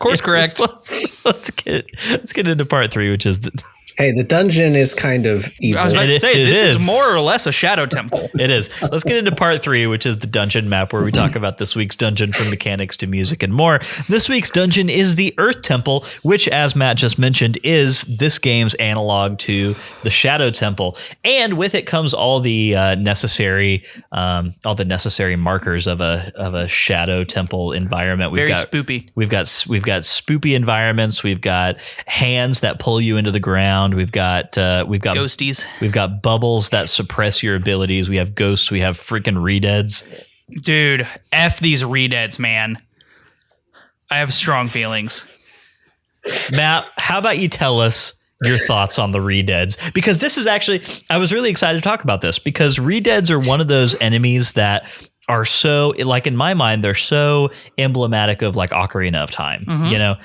They're one of Ocarina of Time's because before that they were all Gyptos. Yeah, like they're one of Ocarina of Time's most distinctive and creepy enemies, and we don't get them in a lot of Zelda games. We get Gyptos a fair amount. They're mummies. They do the same thing. They just look way less creepy. Yeah, there's something less scary about Gyptos. Sure. Oh, well, it's because you can't see their freaking bitey mouths. Yeah, and these literally have an animation where they're gnawing on your head. Like, it's like gnawing above your head, because I'm sure that they would have gotten like a higher rating if they were gnawing your actual head. So they're like biting right above your head. But no, dude, they're horrifying. These are some pretty scary redeads. And what's up with the bangle Don't earrings? get caught. They have very long bangle earrings. Loopy earrings. I'm not here to judge anyone's fashion. They look almost Aztec. Yeah. Am I off base there? I'm not sure, but I mean, in fairness, Max did mention last week that a lot of aesthetic in this game does draw Central American inspiration. I get that. In a way that other Zelda games don't. So there could be connective tissue there. I'm not sure. Regardless, yes, these redeads are terrifying. They are not nearly as tanky as Ocarina of Time redeads. They go down. Although they're harder to hit, in my opinion. Yeah, they go down pretty quick. But yeah, once they're on your back, nomming your face, then yeah, you're in trouble, as per usual with this enemy type. But this temple is definitely a very distinctive one. It's so fun because I think that the other dungeons that we've had in this game so far were all very very purpose built for the environment they were in, right? Like Dragon Roost Cavern was a fiery volcano cavern, you know? Yes. And the Forbidden Woods was exactly that. It was a creepy forested area. The Tower of the Gods was its own distinct thing.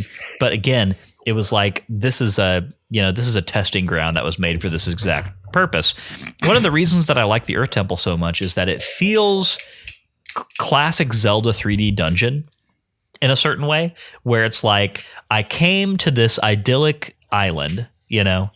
I mean, in this case, it's not exactly idyllic. It's Well, just a sure, but like I craggy came, rock. sure, yeah, but I came to this island in the sunshine, and I'm looking for a temple, and you get into the temple, and it's a very different environment.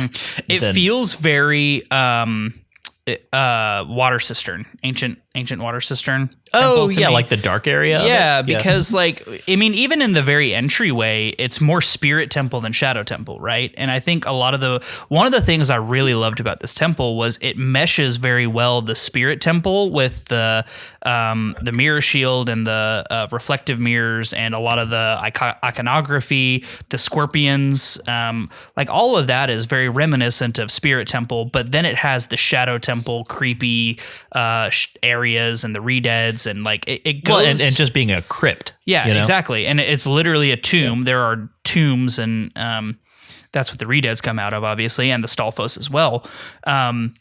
It does a cool thing where it like meshes two Ocarina of Time temples together. I feel like the developers looked at this temple and said, what would happen if we took Ocarina of Time Spirit Temple and Shadow Temple, mushed them together, and then also gave you an escort mission on top of that? And then like that's it. And called it the Earth yeah, Temple exactly. for some Like, which is what they did, and I like it. I think they did it very well.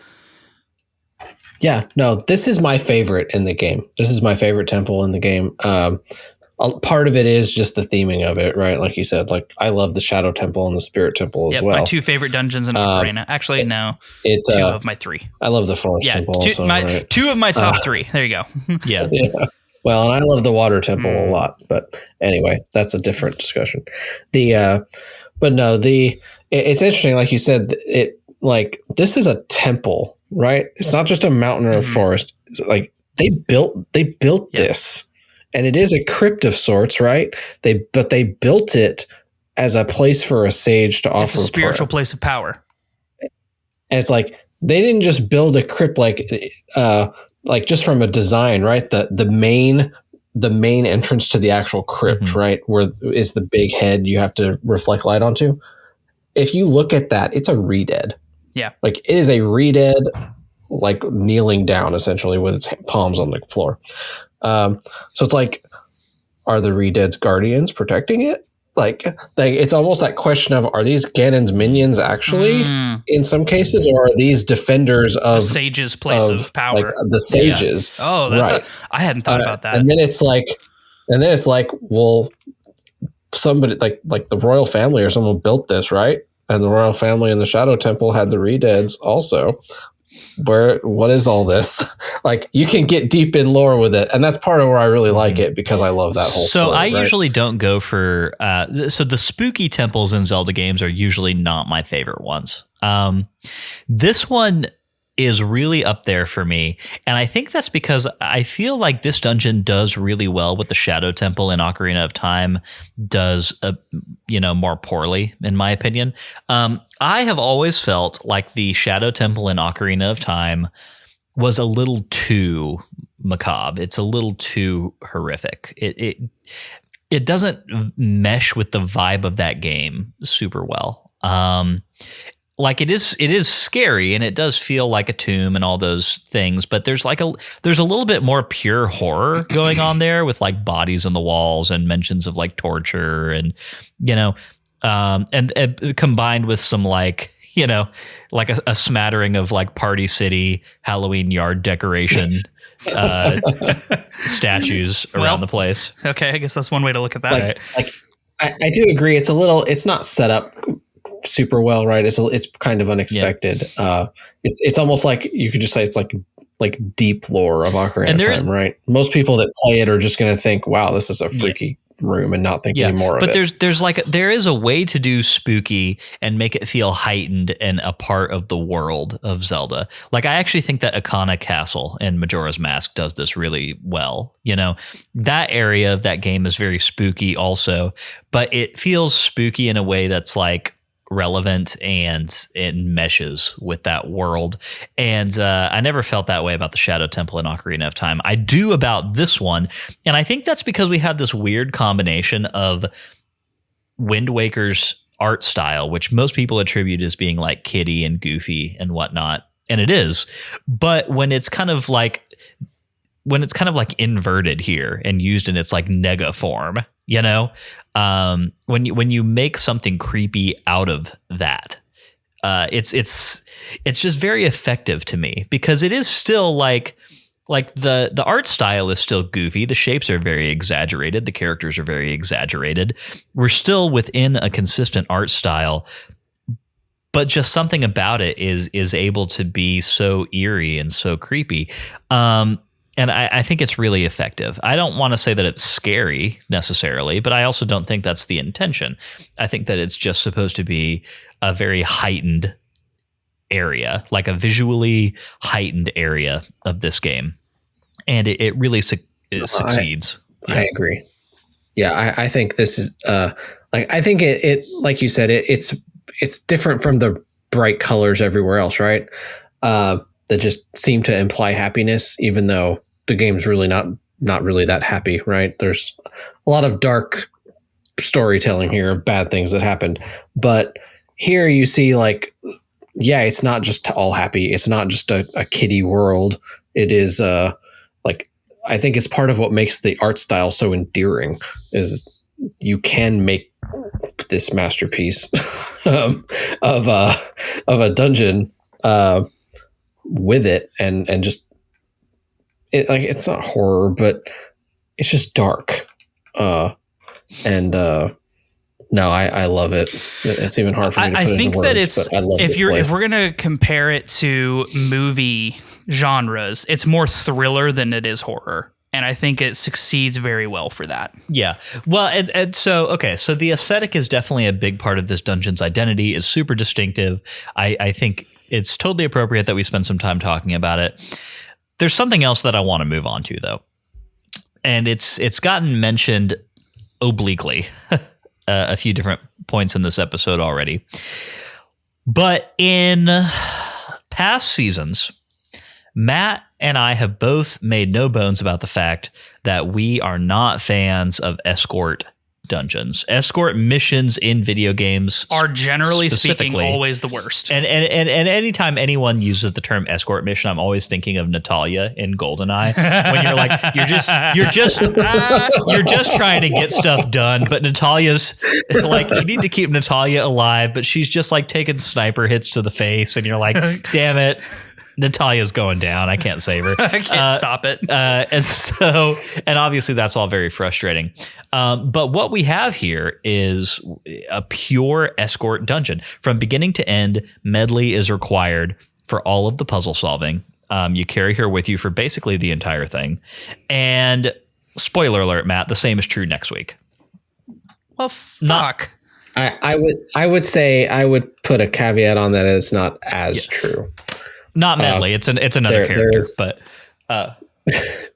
like in the next dungeon, it is still an escort dungeon, right? Like, did either of you have medley captured? She got captured once dungeon? For me. She did not. I didn't know that could happen. What happens? She just goes into a little jail. If you get grabbed in a floor master, then she just goes into jail. You play the song, you and fly her out she flies because out. it's not. It doesn't have a roof on it. Right. Oh, okay. So like. It's a very poorly constructed jail. The floor master, it did grab her one time for me, but it just threw her back to the entrance of the room. So, I'll get into continue your thought and then I'll finish up, Josh. I was just going to say, like, to be prepared for next week's dungeon is like the same still happens, but at a certain point in the dungeon, it is required to happen. And it's not as simple to get your friend out of jail. Okay. Right. So there is a good portion of the dungeon where you actually don't have a friend because they're stuck. Yeah. So basically where I was going with all this is I think that escort mechanics are very tough to pull off, right? Because you've got to balance puzzle solving with having this other character that you have to keep track of who is not as skilled as you. And it can become like a friction point. Like Ruto in Ocarina of Time became a friction point, right? Because she doesn't do anything. She's literally just dead weight. Yeah, she's not helpful for you in any way. She's not helpful for you in any way except to like put on weighted switches. You have got to physically carry her anywhere that you want her to be. And it's kind of a pain in the ass, right? And here's the thing. I really like the way that medley is handled as a mechanic in this dungeon. I think that it eliminates all of those friction points. And what you're left with is just an extra layer of puzzle solving. I think it's a really great time. I think there's a few things that really help it kind of succeed where others have sort of failed, and specifically where Ruto failed as a mechanic.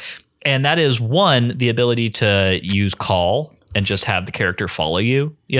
That's really useful. It's nice to be able to do combat and whatever else you want to do and not have to worry about carrying medley over your head the entire time. The command melody is also a super great tool here, being able to super creepily control her mind. I guess possess medley. Yeah. So it's funny you mentioned that. I actually pulled this up and just happened to see. We talk about it being possession, right? The command melody. Looking at what it's called in other places. In Japanese, it's the song of manipulation. Oh, that's even worse. It's awful. In French, it is the puppeteer's aria. Also worse. In German, it's the puppeteer's sonata. Italian, the song of the puppet, and in Spanish, the melody of will. Man, that is all bad.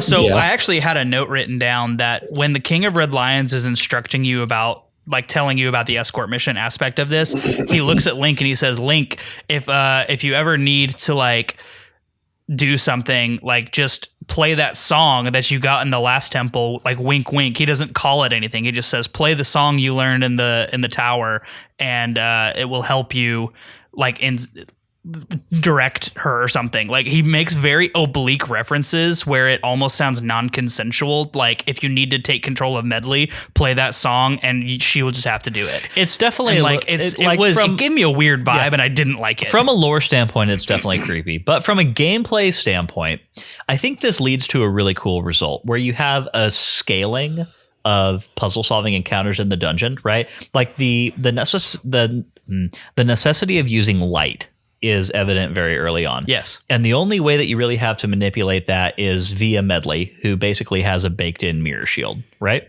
Yes. And so that's cool. And then the dungeon does this really awesome job of kind of teaching you how to maneuver those encounters with just medley. And then once you get the mirror shield, making those puzzles more and more complex, trying to figure out how to solve them, basically having access to 2 mirror shields and trying to figure out where to send medley and where to set her up, pointing her light beam at something so that you can reflect it somewhere else. Like, there's just some really awesome spatial puzzle solving going on here.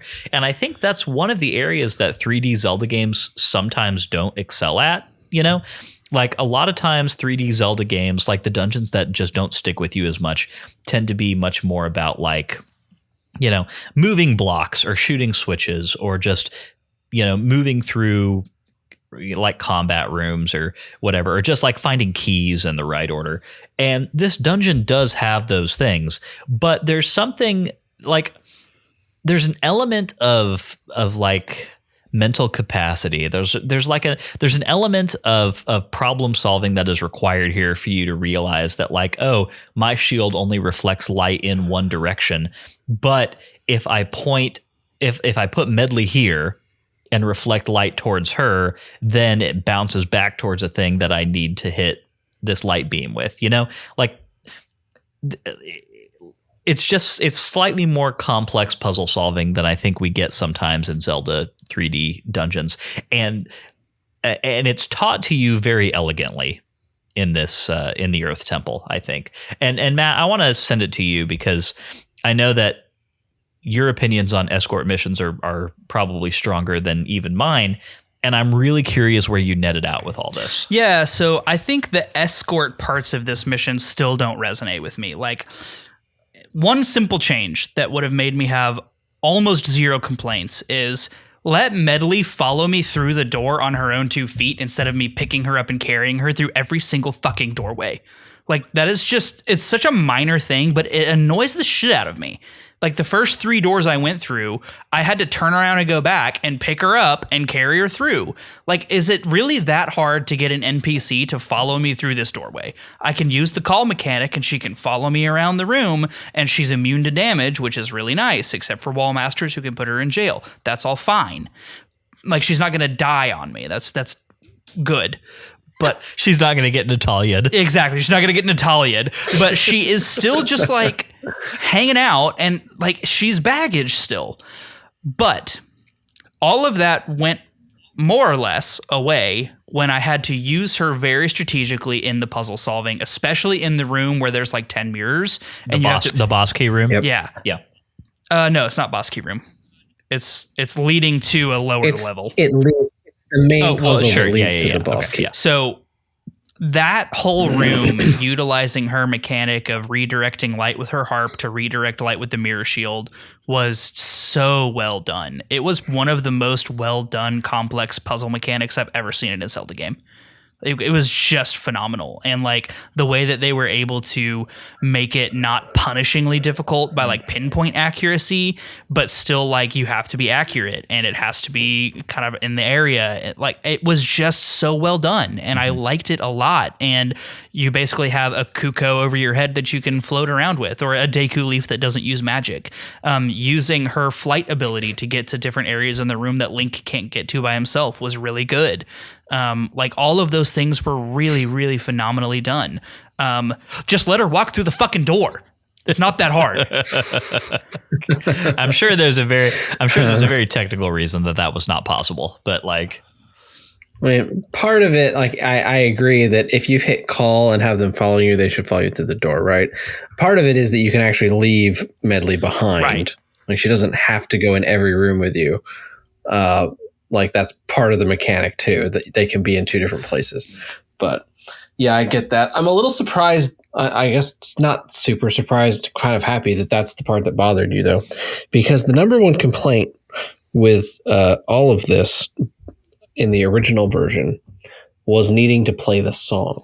The command medley over and over and over. Yeah, I got a little tired of it. They made a change to the HD version that makes it better. It was even worse. So yeah, I noticed after like the 3rd time I played it, it stopped doing the like you played the command medley little cutscene and then played the full song. It's after the first. It's after the first time you do it. Every time if you load the game, if you reload the game up, it does it the first time. In the GameCube version, did it do that every single time? Played the whole thing? I would literally lose my mind.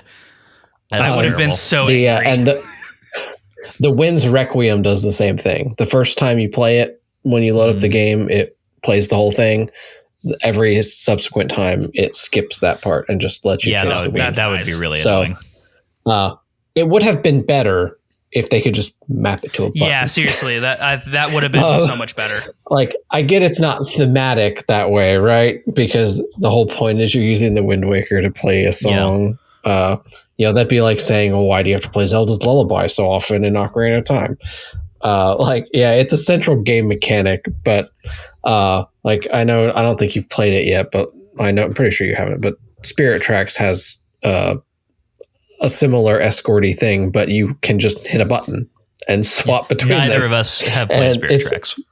And it's much more elegant than having to play a song or whatever, or use an item or something to do that.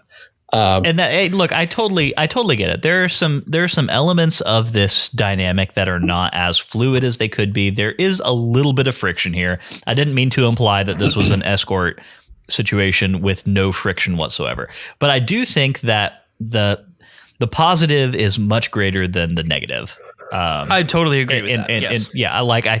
I think overall this is really well done, and I wonder how much of that is just down to the fact that this is what I'm about to say is going to sound very unfair to how well the puzzles are designed. What I was going to say is I wonder how much of that is just because I really like Medley as a character. And I'm sure that's a lot of it. That makes it sound like no credit is being given to the complexity of the puzzle design, and that's not fair because the puzzle design is excellent. So I guess I need to reel that back, but no, I also generally don't like escort missions, right? I think that's a pretty common opinion in video games. But I had forgotten about Natalia. I'm not looking forward to replaying GoldenEye as much anymore. They're putting it on the Switch. But no, so like you've got, so like I'm not a fan of it either, but I feel like it is done well here. Like if you're going to have an escort mission, this is one of the better examples I have encountered. I think so too. Because the whole thing is that she's useful. Not to be. I said the whole thing is that she's useful, right? Like escort missions where the person is useless is horrible.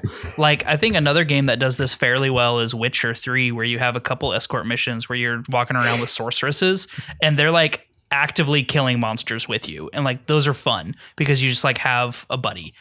And like that is good, right? So I think that this does it well. Also notable here are Marines that you can load up with fuel rod cannons and Halo 3. Those are the best, dude. You just load them all up in one of those troop transport warthogs. Yep. 4 Marines with warthogs or with fuel rods or spankers, launchers, and then one in the side seat and that has a sniper rifle who's just literally a aimbot, and you're just mowing through it. Yeah, those are the best.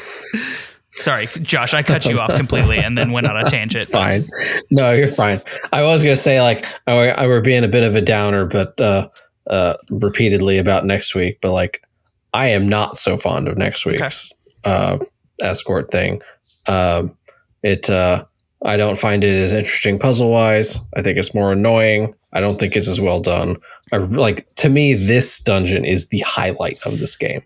Like I was a little surprised how much you all love Tower of the Gods. I loved it because I don't really like. I don't hate it, but I don't think it's particularly well. Like it's not among my favorites at all. But I love. I definitely want to have a follow-up conversation with Max at some point and ask him for some specific reasons about why he enjoys Tower of the Gods more than he likes the Earth Temple. And we'll see what he says. I'm sure that conversation will happen sooner rather than later. I will say I set Matt up for a really unfortunate situation this week. For some reason in my head, I thought, because I've said it before this season, I don't have this game committed to memory as well as others. For some reason, couldn't tell you why, I thought that the boss of next week's dungeon was the boss of this week's dungeon. And so I told Matt, oh, you just wait. The boss music this week is the best boss music in any Zelda game. And so he gets into this freaking like creepy ghost boss with its like weird, circus theme, circus soundtrack. And he just walks into my room looking at me like I'm on freaking crazy pills. And it's just like, what are you smoking? I was like, oh, I think I did it bad. Yeah, I was confused to say the least. Sorry. Because, like I got halfway at the beginning of the boss fight. I was like, maybe the boss fight is after this. Like maybe this is just like another mini boss because this music sucks.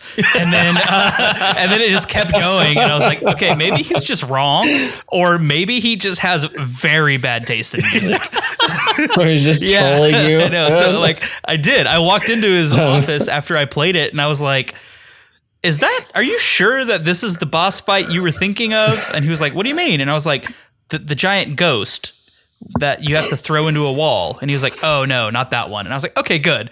I'm glad you're not actually insane. You're just forgetting. Okay. So let's talk about that boss real quick while we're here. If we can, I wanted to talk about the mirror shield just for a minute. Yes, do. I didn't get to talk about the puzzle. Like I actually really love the big mirror. Talk about room. both.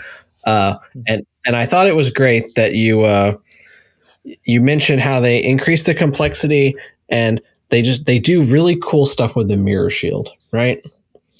And this is not a spoiler since I'm pretty confident you all have played all the other games. This is it.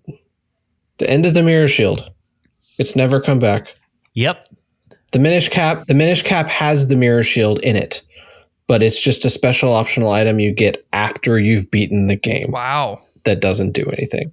Like, so they build up in Ocarina of Time and in Majora's Mask, in Stone Tower Temple, and in Iconic Castle, and they build it up to this point and do really cool light-based puzzles with the mirror shield, and then it never came back. And I really like the mirror shield as a concept and these light things, and like I can just imagine immediately cool stuff they could do nowadays with a Breath of the Wild style system where, like, you don't have a medley, right? But you could have a rune that gives you points of light that you can reflect off, or set up your own sets of mirrors or something. And you could do really cool stuff with today's technology, and they've just never. And it is so weird. I think that's really so sad. weird when you talk about it that way, because Breath of the Wild is one of those games where, as amazing as it is, it's very hard to find paths for some older Zelda items to be integrated into its world. Right? You know why? Item durability. Well, yes. I know your feelings. It's not applicable here. I'm talking, but it is. That is exactly the applicable. No, it I'm is. talking. You cannot have. No, you're misunderstanding me. I'm talking about things like the hook shot. I'm talking about things like, I don't know, obviously the Rock's Feather. It's not applicable. You can jump anyway. But like there are so many items in, like, key items in Zelda games that are not weapons. Yep. Or bows that just don't, like, they've recurred multiple times over the entire series, but they just don't have a place in Breath of the Wild because your system of solving puzzles in that game is so completely different. It's not reliant on a key item that does a specific thing for you in a specific place, right? You have runes for that. But to Josh's point, the Mirror Shield actually does sound like one that could have a path forward in that style of game. Right. And so maybe it wouldn't be a shield because, like you said, a shield durability. Oh, okay. Like, that's what I'm saying. They could give you a mirror. They could give you a mirror. Well, that's right? boring. That's a magical mirror. Like the cool thing about the Mirror Shield, literally a giant magnet. It's literally a giant magnet. But like, there is something special about the Mirror Shield and its aesthetic being so this I agree with. This I'm very much aligned with. I think that so the Mirror Shields as items, especially in the 3D games, look so stupid cool. Like the Ocarina of Time one looks pretty cool. The Majora's Mask one looks really cool. This one looks really cool. Yeah, this one looks great. Yeah. And like, you take that special item, it feels like, even though it is not a commonly used item throughout the end game, right? Like, you generally use the Mirror Shield in the dungeon, you get it, and then not really a whole lot after that. But you're walking around with the freaking Mirror Shield the rest of the game, and it looks cool, and it feels like an upgrade, and it feels like your character is increasing in power, and it feels like a step in the right direction, and that is something that is lost in the impermanence of items in Breath of the Wild, and is why I hate item durability. Going back a few seasons. Look, you got me on this rabbit trail. It is your fault. But no, the point was, like Lyndon was saying, is like, this is at least a mechanic, right? That, like, you could build on more. Like, they gave you 2 mirror shields in this game and light sources coming from multiple points of a room. And it's like, you can, the people at Nintendo are usually pretty smart. They could come up with a way to give you your own light sources and let you control the way the lights work, to give you your own reflectors for those lights and let you play with it. And you could do so much. And I think it's really sad. It would have been a fun, like, we got this far and then they just stopped. Would have been a fun mechanic for, I think, electricity conduction in Breath of the Wild, like a mirror shield that instead of conducting light conducts electricity. Yeah. Like, that would have been a really cool experience and something that, you know, yeah, I'm going to leave it there. I'm just going to stop or else I'm going to go. Tears of the Kingdom has a sort of reverse stasis, time travel-y, weird backward time thing. What if you could conduct the electricity and shoot the lights backwards? See, that would be awesome. Like, there's so many things you could do with this, and they stopped. The thing I love about it in this game specifically, though, is puzzle solving in a 3D space. While So there are a lot of things you can do with puzzles in 3D Zelda games that are more complex inherently than in top-down Zelda games because you've got extra dimensions to work with. But especially, this style of game, Ocarina of Time, Majora's Mask, Skyward Sword, Wind Waker, Twilight Princess, especially with like movable props. You're still restricted in terms of like these things all have to be on a track, right? They're on rails, yeah. Yeah, you can't break the rules of the puzzle in terms of like moving elements of it outside of where they're supposed to be. You have to figure out where they've got to be, but you can't move them from their assigned place. The thing I love about light-based puzzle solving is that it's like a completely free system. All you have is where does the light come in? What do you need to connect it to? And then you've just got the space of the room to work with. And I think that's really cool. And I think that's one of the things that makes this so satisfying. What if you could shoot beams of light from one island to another? Well, then we're back to our light travels forever. Then we're back to our discussion of draw distance and load times, all that fun stuff.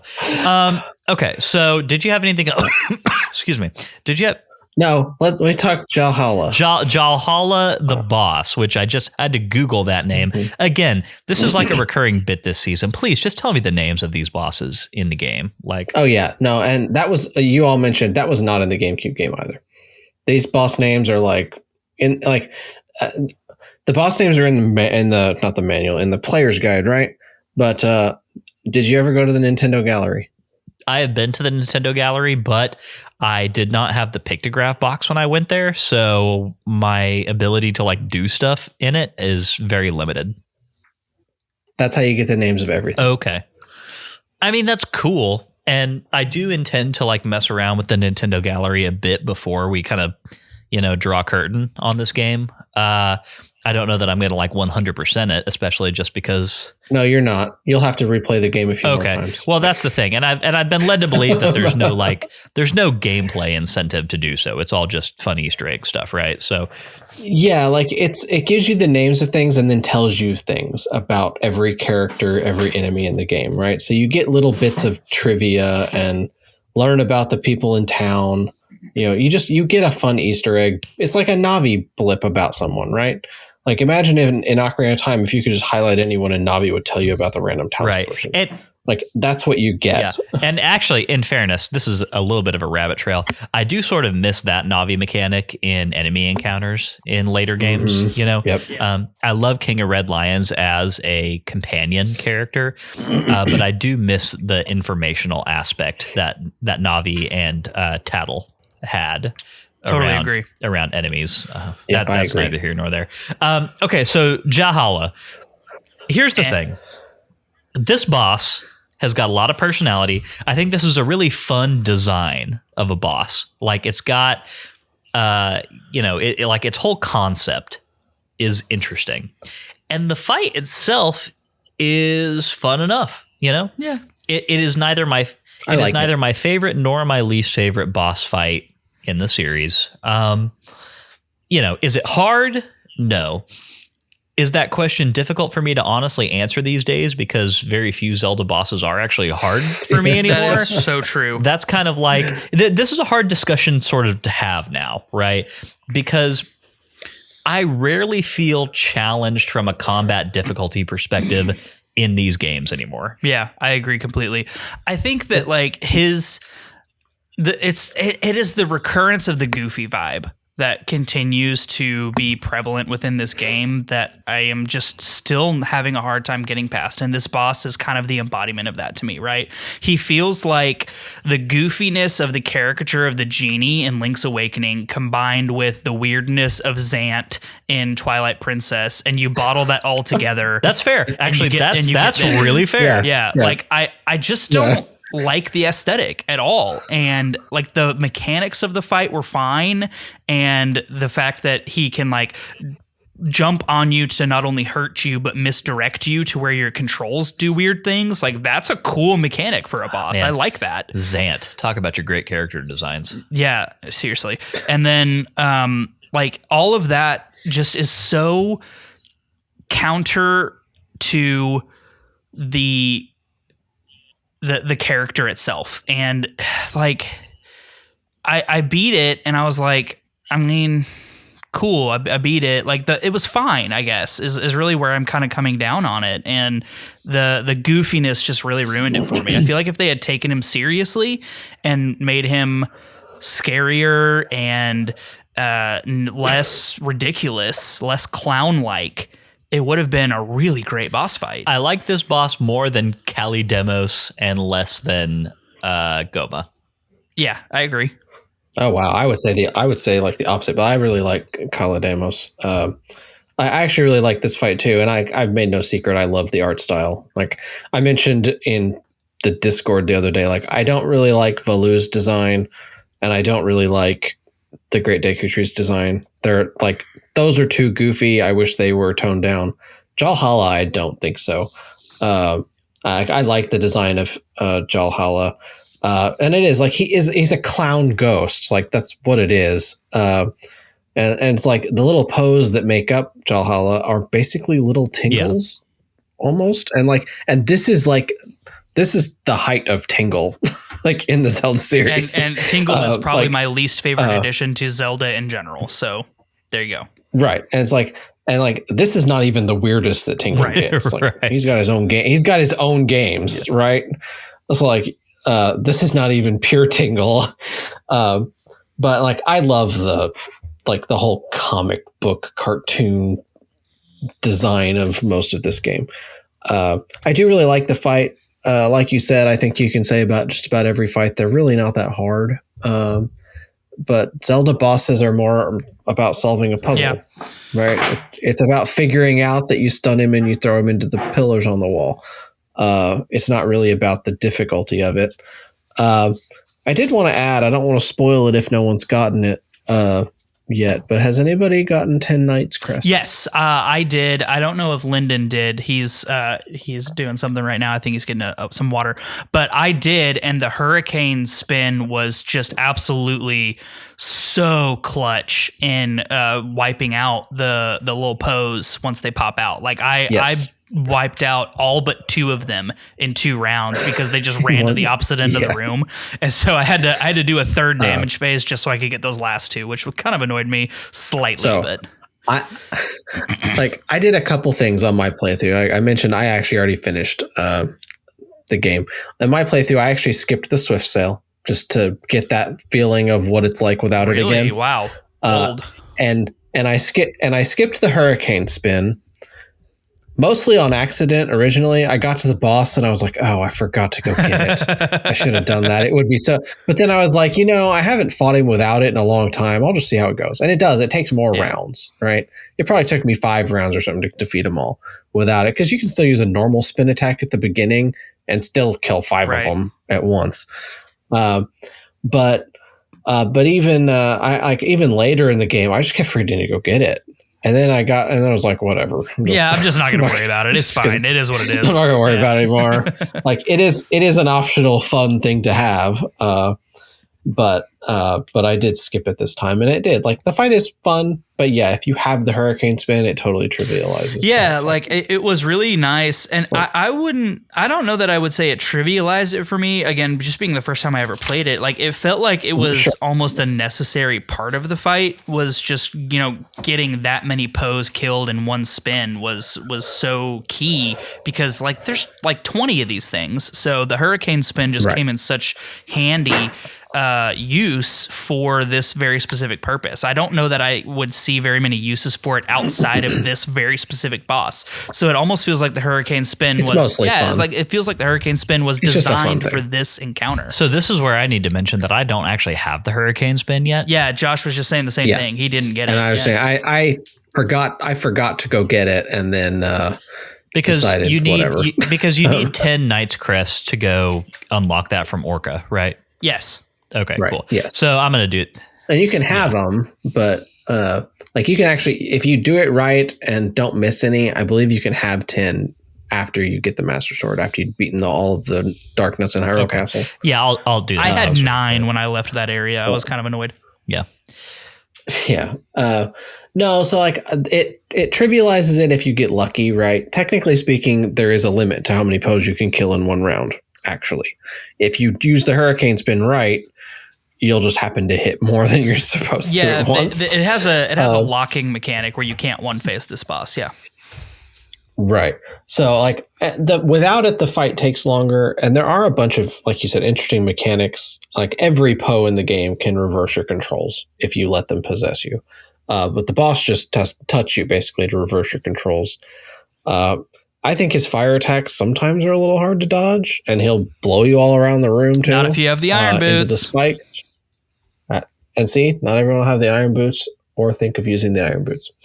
I actually had never considered that. But yeah, so you've got that. And the light pillars will disappear. Yeah. So you can get over to a light pillar and it go away. So like, I don't know. I like this boss. But yeah, not my favorite or anything, but I think it's a good boss for this dungeon. It uses the mirror shield mechanic well. It uses the power bracelet, which you needed to get in the dungeon. I think the mechanics of this boss are solid. I want to say that. I think the mechanics of the boss are solid, and I like the mechanics. So. Yeah. Okay.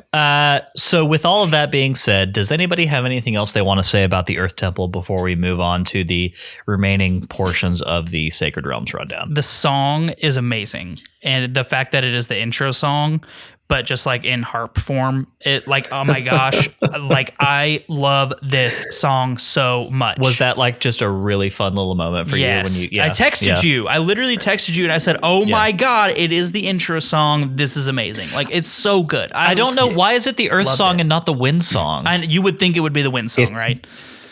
It's both. Is it? It's both. Okay. I mean, don't spoil it, Josh. You know what? I thought you already had it. I don't have the Wind song yet. But anyway, that's fine. I would have figured it out. All right. You said you got the boots, so That's I guess fair. I assumed. But no, it's no. I guess that is an Easter egg that the main theme of the game is Both put together. the two songs. Now you have something to look forward to, Matt. Yay, I'm so excited. No, I agree. I think I think that was really fun. It's a fun little Leo DiCaprio pointing at the TV meme. Yeah. Like, That's exactly how I felt about it. Yeah, it's great. It's awesome. It's awesome. All right. Well, with all that being said, let's move on to part 4, which is Bloopy Trails, where we talk about Lightning round. Lightning round. Part 4, which is Bloopy Trails, where we talk about fascinating things that diverted our attention. I'm going to go first. I didn't do too much Bloopy Trail stuff this week. I did, however, get my 4th bottle on Windfall Island. I now have all 4 bottles in the game. And I don't know, did you do this, Matt? No, I did not. I still only have 2. Okay. So this is kind of a pain in the ass. So in order to get your 4th bottle, you have to go back to Windfall Island after you have freed the captured maidens from the Forsaken Fortress. And once you've done that, the daughter, one of the daughters who was abducted from Windfall Island will be back there. And at night, you can find her between the doors to the auction shop and the potion shop, or the chew jelly place. She's standing by that tree, and you go talk to her, and she says, go away. I don't want to talk to you. And so when you walk away, then you start to see her mosey away from that spot. And what the game wants you to do is to follow her. It's kind of like that shrine quest in Breath of the Wild, where you have to follow that Korok through the Lost Woods, but it can't see you, right?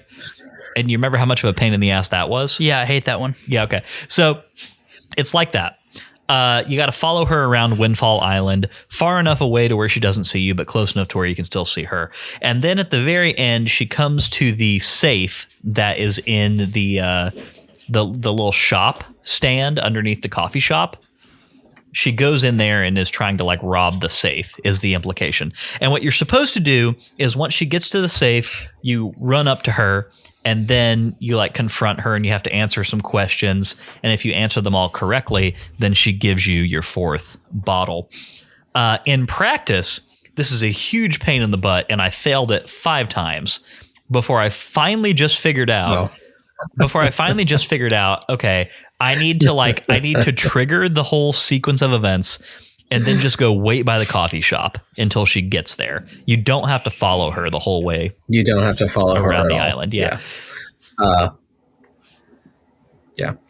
Yeah. Were the questions a problem, or did you know the trick? Oh, you just say yes to the first option every time. Yes, you just if you change it to the second option, it'll mess it up. Yeah. And then you have to do it all over again, right? Yeah, great, cool. And there's like 7 questions, so yeah. Well, good to know. I will do that. No, I also did that. Actually, kind of on accident. I just happened to be in town at night and saw it and was like, oh, okay, I guess I'll do it. Yeah. So definitely not the most fun side quest I've ever done in a Zelda game. A little frustrating. I kept messing it up once she got to the safe. Like I would get up towards where she was, and then she would turn around and notice me, but not in the way that you're supposed to do to advance the quest. It would default to the fail state for some reason. I'd have to do it all over again. So, yeah, you kind of have to wait. You have to wait until she's actually started, and then there's like a little icon above her head. Okay, yeah, that is supposed to show that she's good to talk to. So that's a whole pain in the ass. All that being said, I did get my 4th bottle, and being maxed out on bottles is a good feeling in any Zelda game. For sure. So for me, I did a lot of exploration. I perfected the boat race on my first try, got 150 rupees and did it in under 2 minutes. And so I got that. Nice. Yeah, it was really fun. I actually really liked that little mini game. I'll probably do it again. I now have enough rupees to go buy the bottle from Beetle. I'll go do that mini quest, the thief quest for my 4th bottle. So I'll get both bottles next week. And then that's not Beetle, Matt. That's a completely separate character wearing a helmet. Okay. So I actually forgot about that bottle. I ended the game with 3 and could not remember. I was like, where is the last one? So funny. And that's the one I didn't get is from Beetle. That's so funny. So I'll do that. I mean, I guess most of the other bloopy trails I did were really part of the main quest, getting the fire arrows, getting the power bracelets. I did get the iron boots as well, just because like I said, went right past it. Yeah, I don't know. I did a lot of just exploration. I got the hurricane spin. I healed Grandma and got her hearty potion. People on our Discord have... So I mentioned last week that this is the first time I've ever healed Grandma in Wind Waker. And people are giving you such shit. I'm actually the one who did this. I did it because I didn't know you could not do it. I seriously thought Jaboon... I seriously thought the King of Red Lions would not let you go see Jaboon if you did not know Grandma. That's so funny. And I thought it was part of the main quest. I never knew that you could do it before now. Like, I just thought that it was like, oh, Grandma's in a bad state. Guess we better go save the world so she gets better. You know, like, that's always... Yeah, that's what I thought until someone said that you could heal her. And I was like, cool, I have a spare fairy. I'm just going to go do that. Yeah, that's great. So, Grandma's all better. Yes. I upgraded myself from Page to Knight with Orca. So, and the next thing is like, hit me 300 times. I don't know that I'm going to do that. I don't really feel like just smacking Orca around for a while. That doesn't sound like fun to me. So, he enjoys it. He does, but I don't. He likes getting smacked around, man. I don't know. Some people like that shit. I don't. He's weirdly about that. Yeah. That's next week for me as well. And that was all I got. How about yourself, Joshua? I around this time of the game, I'm just going to kind of guess here. I finished Sploosh Kaboom in less than 20. Heck yeah! I did it all 3 times and got everything. So do you get a heart piece for passing Sploosh Kaboom? Yes. Yes, I think there are 2 pieces of heart. No, okay. And there's or maybe it's a treasure chart. I only got there's one. There's 3 rewards. There's 3 rewards if you beat it twice. Just normally, if you beat it twice, you get that. If you beat it in under 20 cannonballs, then you get another reward, which I believe is a second piece. Is there a trick to that? I did it the first time in under 20, and I got a piece of heart. There is no... Yeah, you just have to...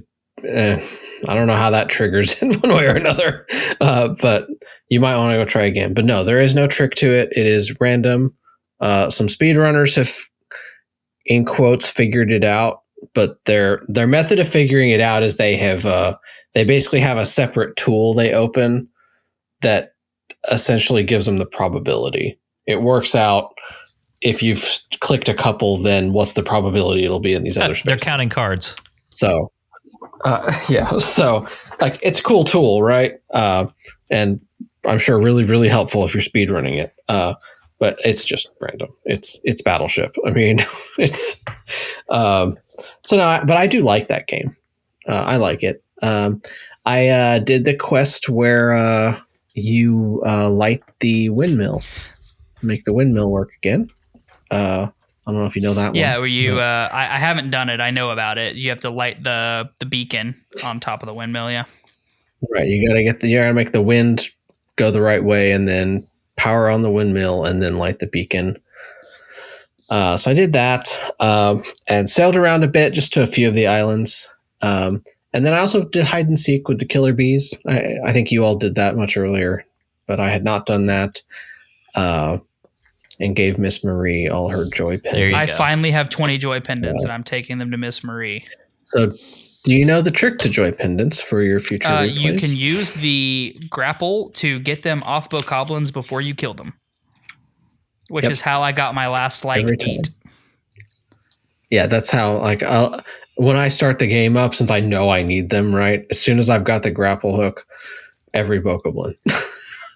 Every time, because Dragon Roost Cavern's full of them.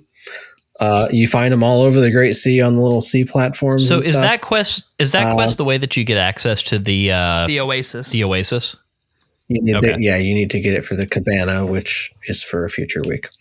But that's for Triumph Fork Discovery. Yes. So future week of podcast, technically something you could do this week. If you want to. But the other big thing I did, which no one else has mentioned, is big octos. I have fought them. Oh, I fought one. So there is one big octo in particular that is different than the others because it has essentially swallowed a great fairy. Yes, that's the one that I killed, and I got the quiver. Where was that at? Because upgraded magic meter. You got the upgraded magic meter. Upgraded magic meter. So I've killed two big octos and not South Ferry. Okay. Yeah, so that fairy is it's east of the Earth Temple. Yes, actually, down on the south edge of the map. So I always make a point to go get that as soon as you can.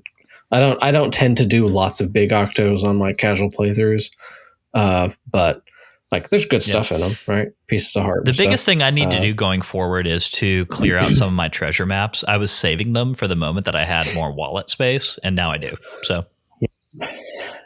Yeah, and that, you all talked about the wallet a lot. I thought it was funny you maxed out the wallet because they increased the wallet size in this game, in the remake. Because before you started the game, the max wallet was 100 rupees. Oof. It was actually required to get a wallet upgrade to beat the game on the GameCube, and it's not anymore. So you don't need near as much money in the remake either, as you did before.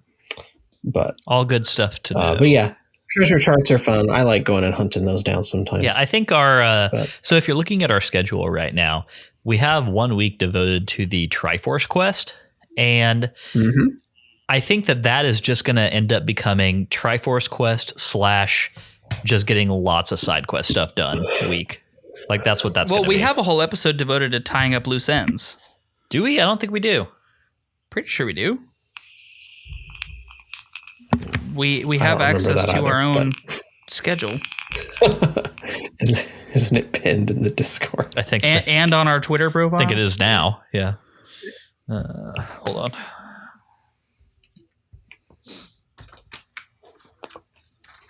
No, it's Triforce Quest / Loose Ends. There it is. I was right. So it's all we were both right.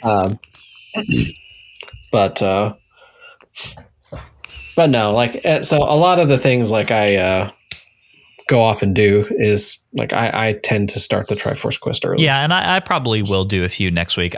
Mostly every time I play this game, I discover a few pieces of the Triforce of Courage before I've beaten both of these dungeons, and that's just because it's fun to explore islands and all that.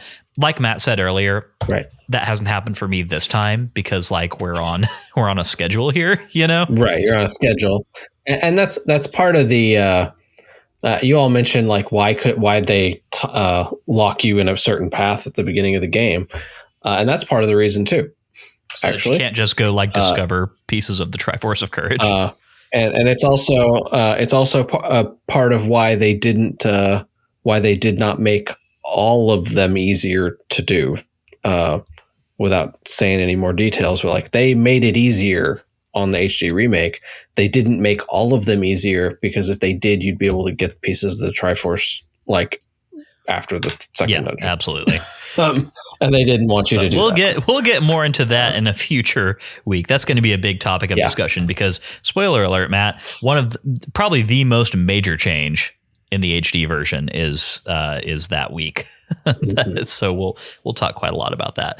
All right, but for now, let's get into part 5, which is Z targeting, where we lock on to fascinating characters or enemies that we happen across.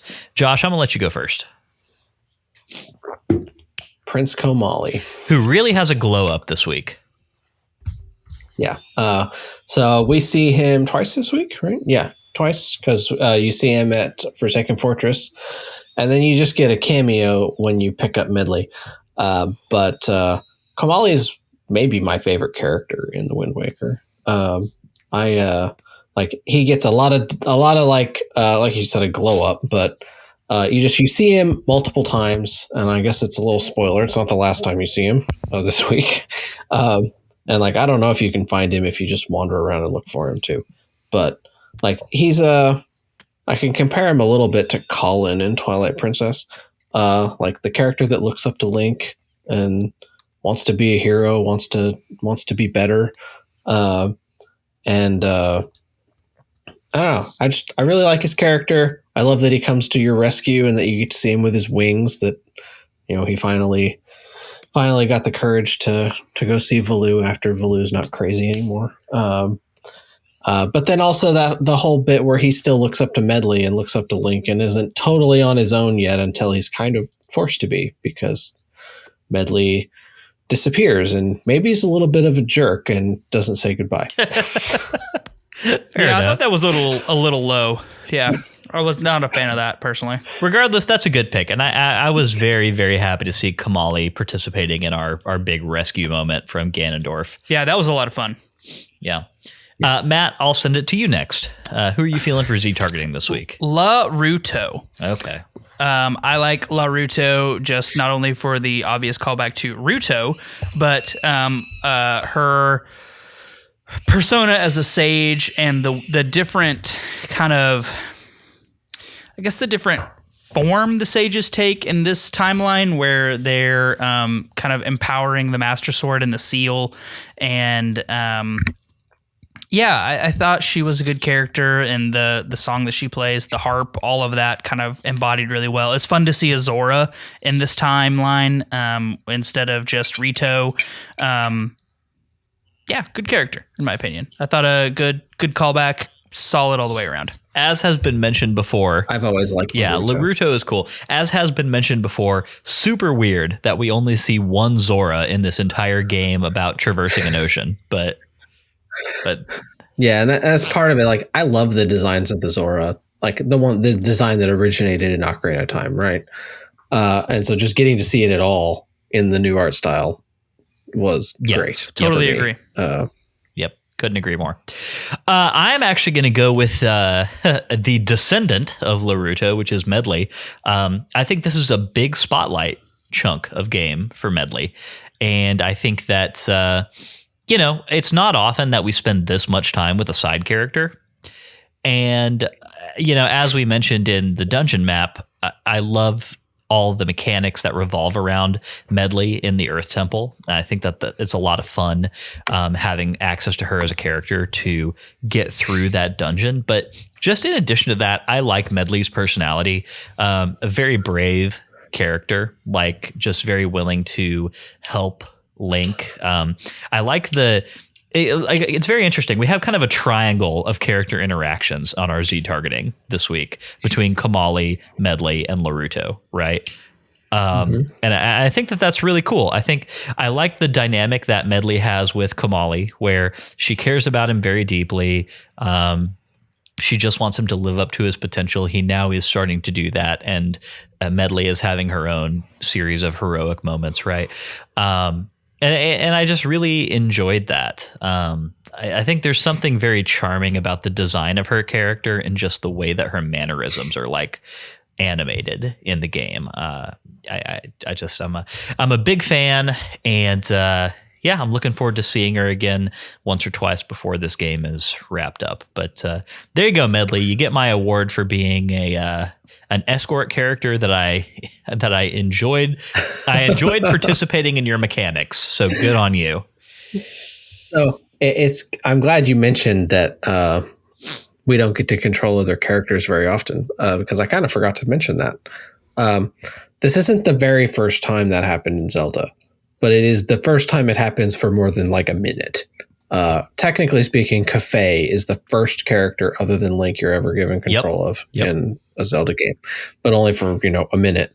Here, this is the first time it ever happened where they just gave you non-Link characters to play in a significant portion of anything. And it doesn't show up very often after this. It's not the last time, but it's still a pretty rare thing 20 years later. Yeah, definitely notable. And like I said, used to great effect. So I think the result is positive. Mm-hmm. Very much so. All right. All that being said, let's get into part 6, which is our final thoughts, where we let Matt wrap up this section of the game in as succinct a way as he can think to do.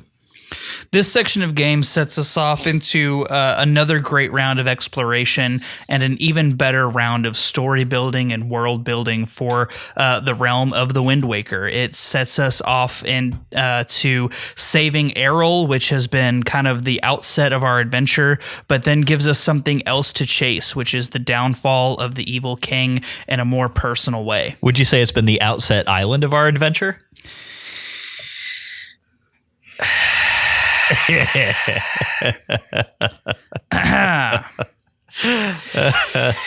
Thank you, everybody. I'll be here all week. We get further interesting character building with Tetra and the King of Red Lions, where we learn their true identities and who they are and their importance to the world and the mythology of Hyrule. We continue our adventure after learning of these things by exploring more of the Great Sea and getting more tools to add to our tool bag with fire and ice arrows, the skull hammer, and using those things to get more items, power bracelets, iron boots, and then moving on to restore the Master Sword, where we awaken some sages, and we get to take Medley to fulfill her destiny of becoming the new Earth Sage after meeting her ancestor, Laruto. And we get to dive into a just really phenomenal dungeon, and really the first and, in my opinion, only successful iteration of a escort mission as a dungeon mechanic, and a really a set piece of a dungeon that is phenomenal and unique to this game, especially given its more joyous and cartoony outlook on the world of Hyrule. And we get to dive into a phenomenal dungeon with great mechanics, ending in a boss fight that is mechanically really sound, and some people really enjoy the aesthetic of it as well. I am not one of those people. All culminating in the next step of our quest to move on to the next awakening of the next sage, and very much looking forward to learning more about these characters and exploring the Great Sea more. Well done, as always, Matt. This brings an end to this installment of the Sacred Realms Rundown. We will be back next week, of course, with another installment of the Sacred Realms Rundown, talking about another dungeon section of this game. More plot developments shall be had. It's going to be a great time.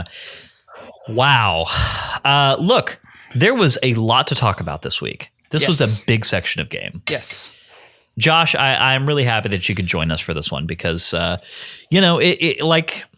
especially for somebody who has had such a history with this game, playing it on launch day, I can't say that I did that. I picked it up way later. And so we've got like a tier of experience with this game, where we've got Josh with a lot, and me with a little, and Matt with almost none. Zero. And I think that's really fun. And especially in this section where we had such a fun, mechanically complex dungeon to talk about. It was just a great conversation, and we really appreciate you joining us for it. Yeah, no, I'm always happy to be here. And yeah, this is my favorite part of one of my favorite Zelda games. So was a little bit hard for me to pass on the Triforce quest, which might have been apparent in me sprinkling Triforce things around. It's always great when we have people on for their favorite parts of a game. You know, like sometimes it just lines up that way. It's like, yep, that was good. That was the right way to do it.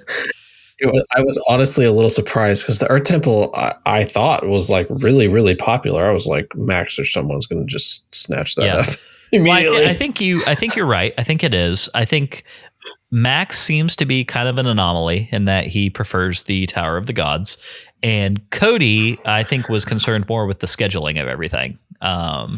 So there you go. But yeah, I think fair to say you got one of the premier chapters here. So good on you. And of course, as we say with all of our recurring guests, this shan't be the last time you see Josh from ZU on this podcast. We'll have you back to talk about more stuff at a later date. It's going to be a great time. One of these days, we're actually gonna get all the ZU alum together for a roundtable episode, like I've been talking about doing, and that's going to be a great time. It's going to be like a Cody, Max, Josh, and us podcast where we just like, I don't know, that's probably going to be five hours. Yeah. Extravaganza. Sure. But, you know, one day it'll happen. It's going to be a good time. In the meantime, you know, if you want to interact with Josh more or, you know, ask him about his opinions or anything that he said on this episode, Josh is a frequent contributor on our Discord channel, which all of our patrons of any level have access to. It's a great time over there. Highly, highly suggest that if you enjoy this podcast, maybe go get hooked into the Discord channel because absolutely, that's a great community. Matt, let's about do ready it. to get out of here? Let's do it. I'm cold and I'm tired. All right. Before we do that, Josh, do you want to drop any social handles or, you know, let people know where they can follow you if they would like to do that? Sure. So I am technically still on Twitter for now. I am Watcher Joshua. We're all technically just on Twitter for now. Yeah, I know. I also opened a Tumblr at Watcher Joshua. It's there. I haven't gotten super active yet. I've kind of just took a social media break for a while. But of course, I am on the Discord all the time. Probably too much. No such thing. So I'm on the Discord a lot. If you want to chat with me, I am just Joshua there, though. And then, of course, I'm one of the webmasters at ZeldaUniverse.net, along with Cody and others. And then I always talk about my history in the Zelda community. I also actually run another Zelda site. I run ZeldaArchive.org, which is where I document the history of what we do, of our community and all those old sites that are only on the Wayback Machine nowadays, and as well as all the open ones now. Well, so hopefully we make it on there. Look through the history of the community. Yeah. We have a really scholarly group of recurring guests between you, Melora, Max, like Cody. Yeah, I actually think that's I like to think about like Melora documents all of the artwork, right? And Max documents the interviews, and I document what the fans did. And like a lot of what I've started with is specifically websites because those things just disappear if you're not careful, right? And you have to go dig them up, and there's a lot of them. People made a lot of Zelda websites over the last 25 plus years. But yeah, so that's ZeldaArchive.org if you want to go browse the history. We need to catch back up with Melora, Matt. We do. Yeah. She's had a rough go of it. We should probably chat. Yep, we got to reach out, get that going. Yep. Cool. Well, Josh, thanks for giving us all that information. You know, we'll catch up with you again sometime soon. And as always, look forward to chatting in the Discord. Of course. Cool. Yeah. Well, with all of that being said, let's go ahead and get into the outro and close out this episode for the week. Before we do that, real quick mention that this is the last episode that we are releasing before Christmas. And I know that this is just a general holiday season, and we have a lot of listeners who celebrate a lot of different holidays, and they all tend to kind of coalesce in this time of the year. And we just want to say that whatever holiday you celebrate, we wish you the happiest of times with family. We wish you a positive and uplifting season of connection. And we want nothing but the best for anybody who's listening to this show. So as we go into the next few weeks of celebration and all that, be well. We want that for you. Happy holidays. We truly love and appreciate each of you guys and gals that listen to us every week and have something to contribute either on social media or on Discord.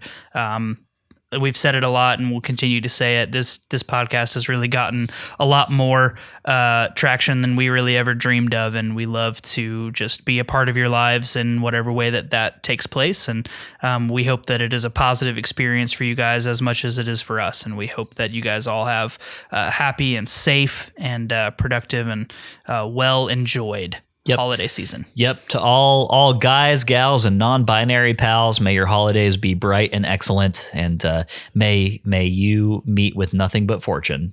Absolutely. Wind in your sails. That's what we want for you. Wind in your sails. Mm-hmm. All right. With all that being said, if you enjoyed today's show and you would like a little extra Sacred Realms in your life, head over to patreon.com/Sacred Realms Pod and become a patron. If you've got no rupees, it's not a problem. 5-star Apple Podcast reviews are a great free way to support us. More reviews means that more people see our show. That makes us very happy Hylians. Follow us on Twitter and Instagram at Sacred Realms Pod for updates on the podcast and for behind the scenes action. Sacred Realms will be back next Wednesday with our thoughts on The Wind Waker Chapter 6. We'd love for you to play along with us and to share your thoughts on our social channels. The Wind Waker can be played in its original format on the Nintendo GameCube. It can be played in its HD remaster on the Nintendo Wii U, hopefully one day on the Switch, and it can additionally be played on any machine capable of running a Dolphin emulator. But in the meantime, may your hearts be full. May your arrows never miss. Merry Christmas. Happy holidays. We'll catch you all next week.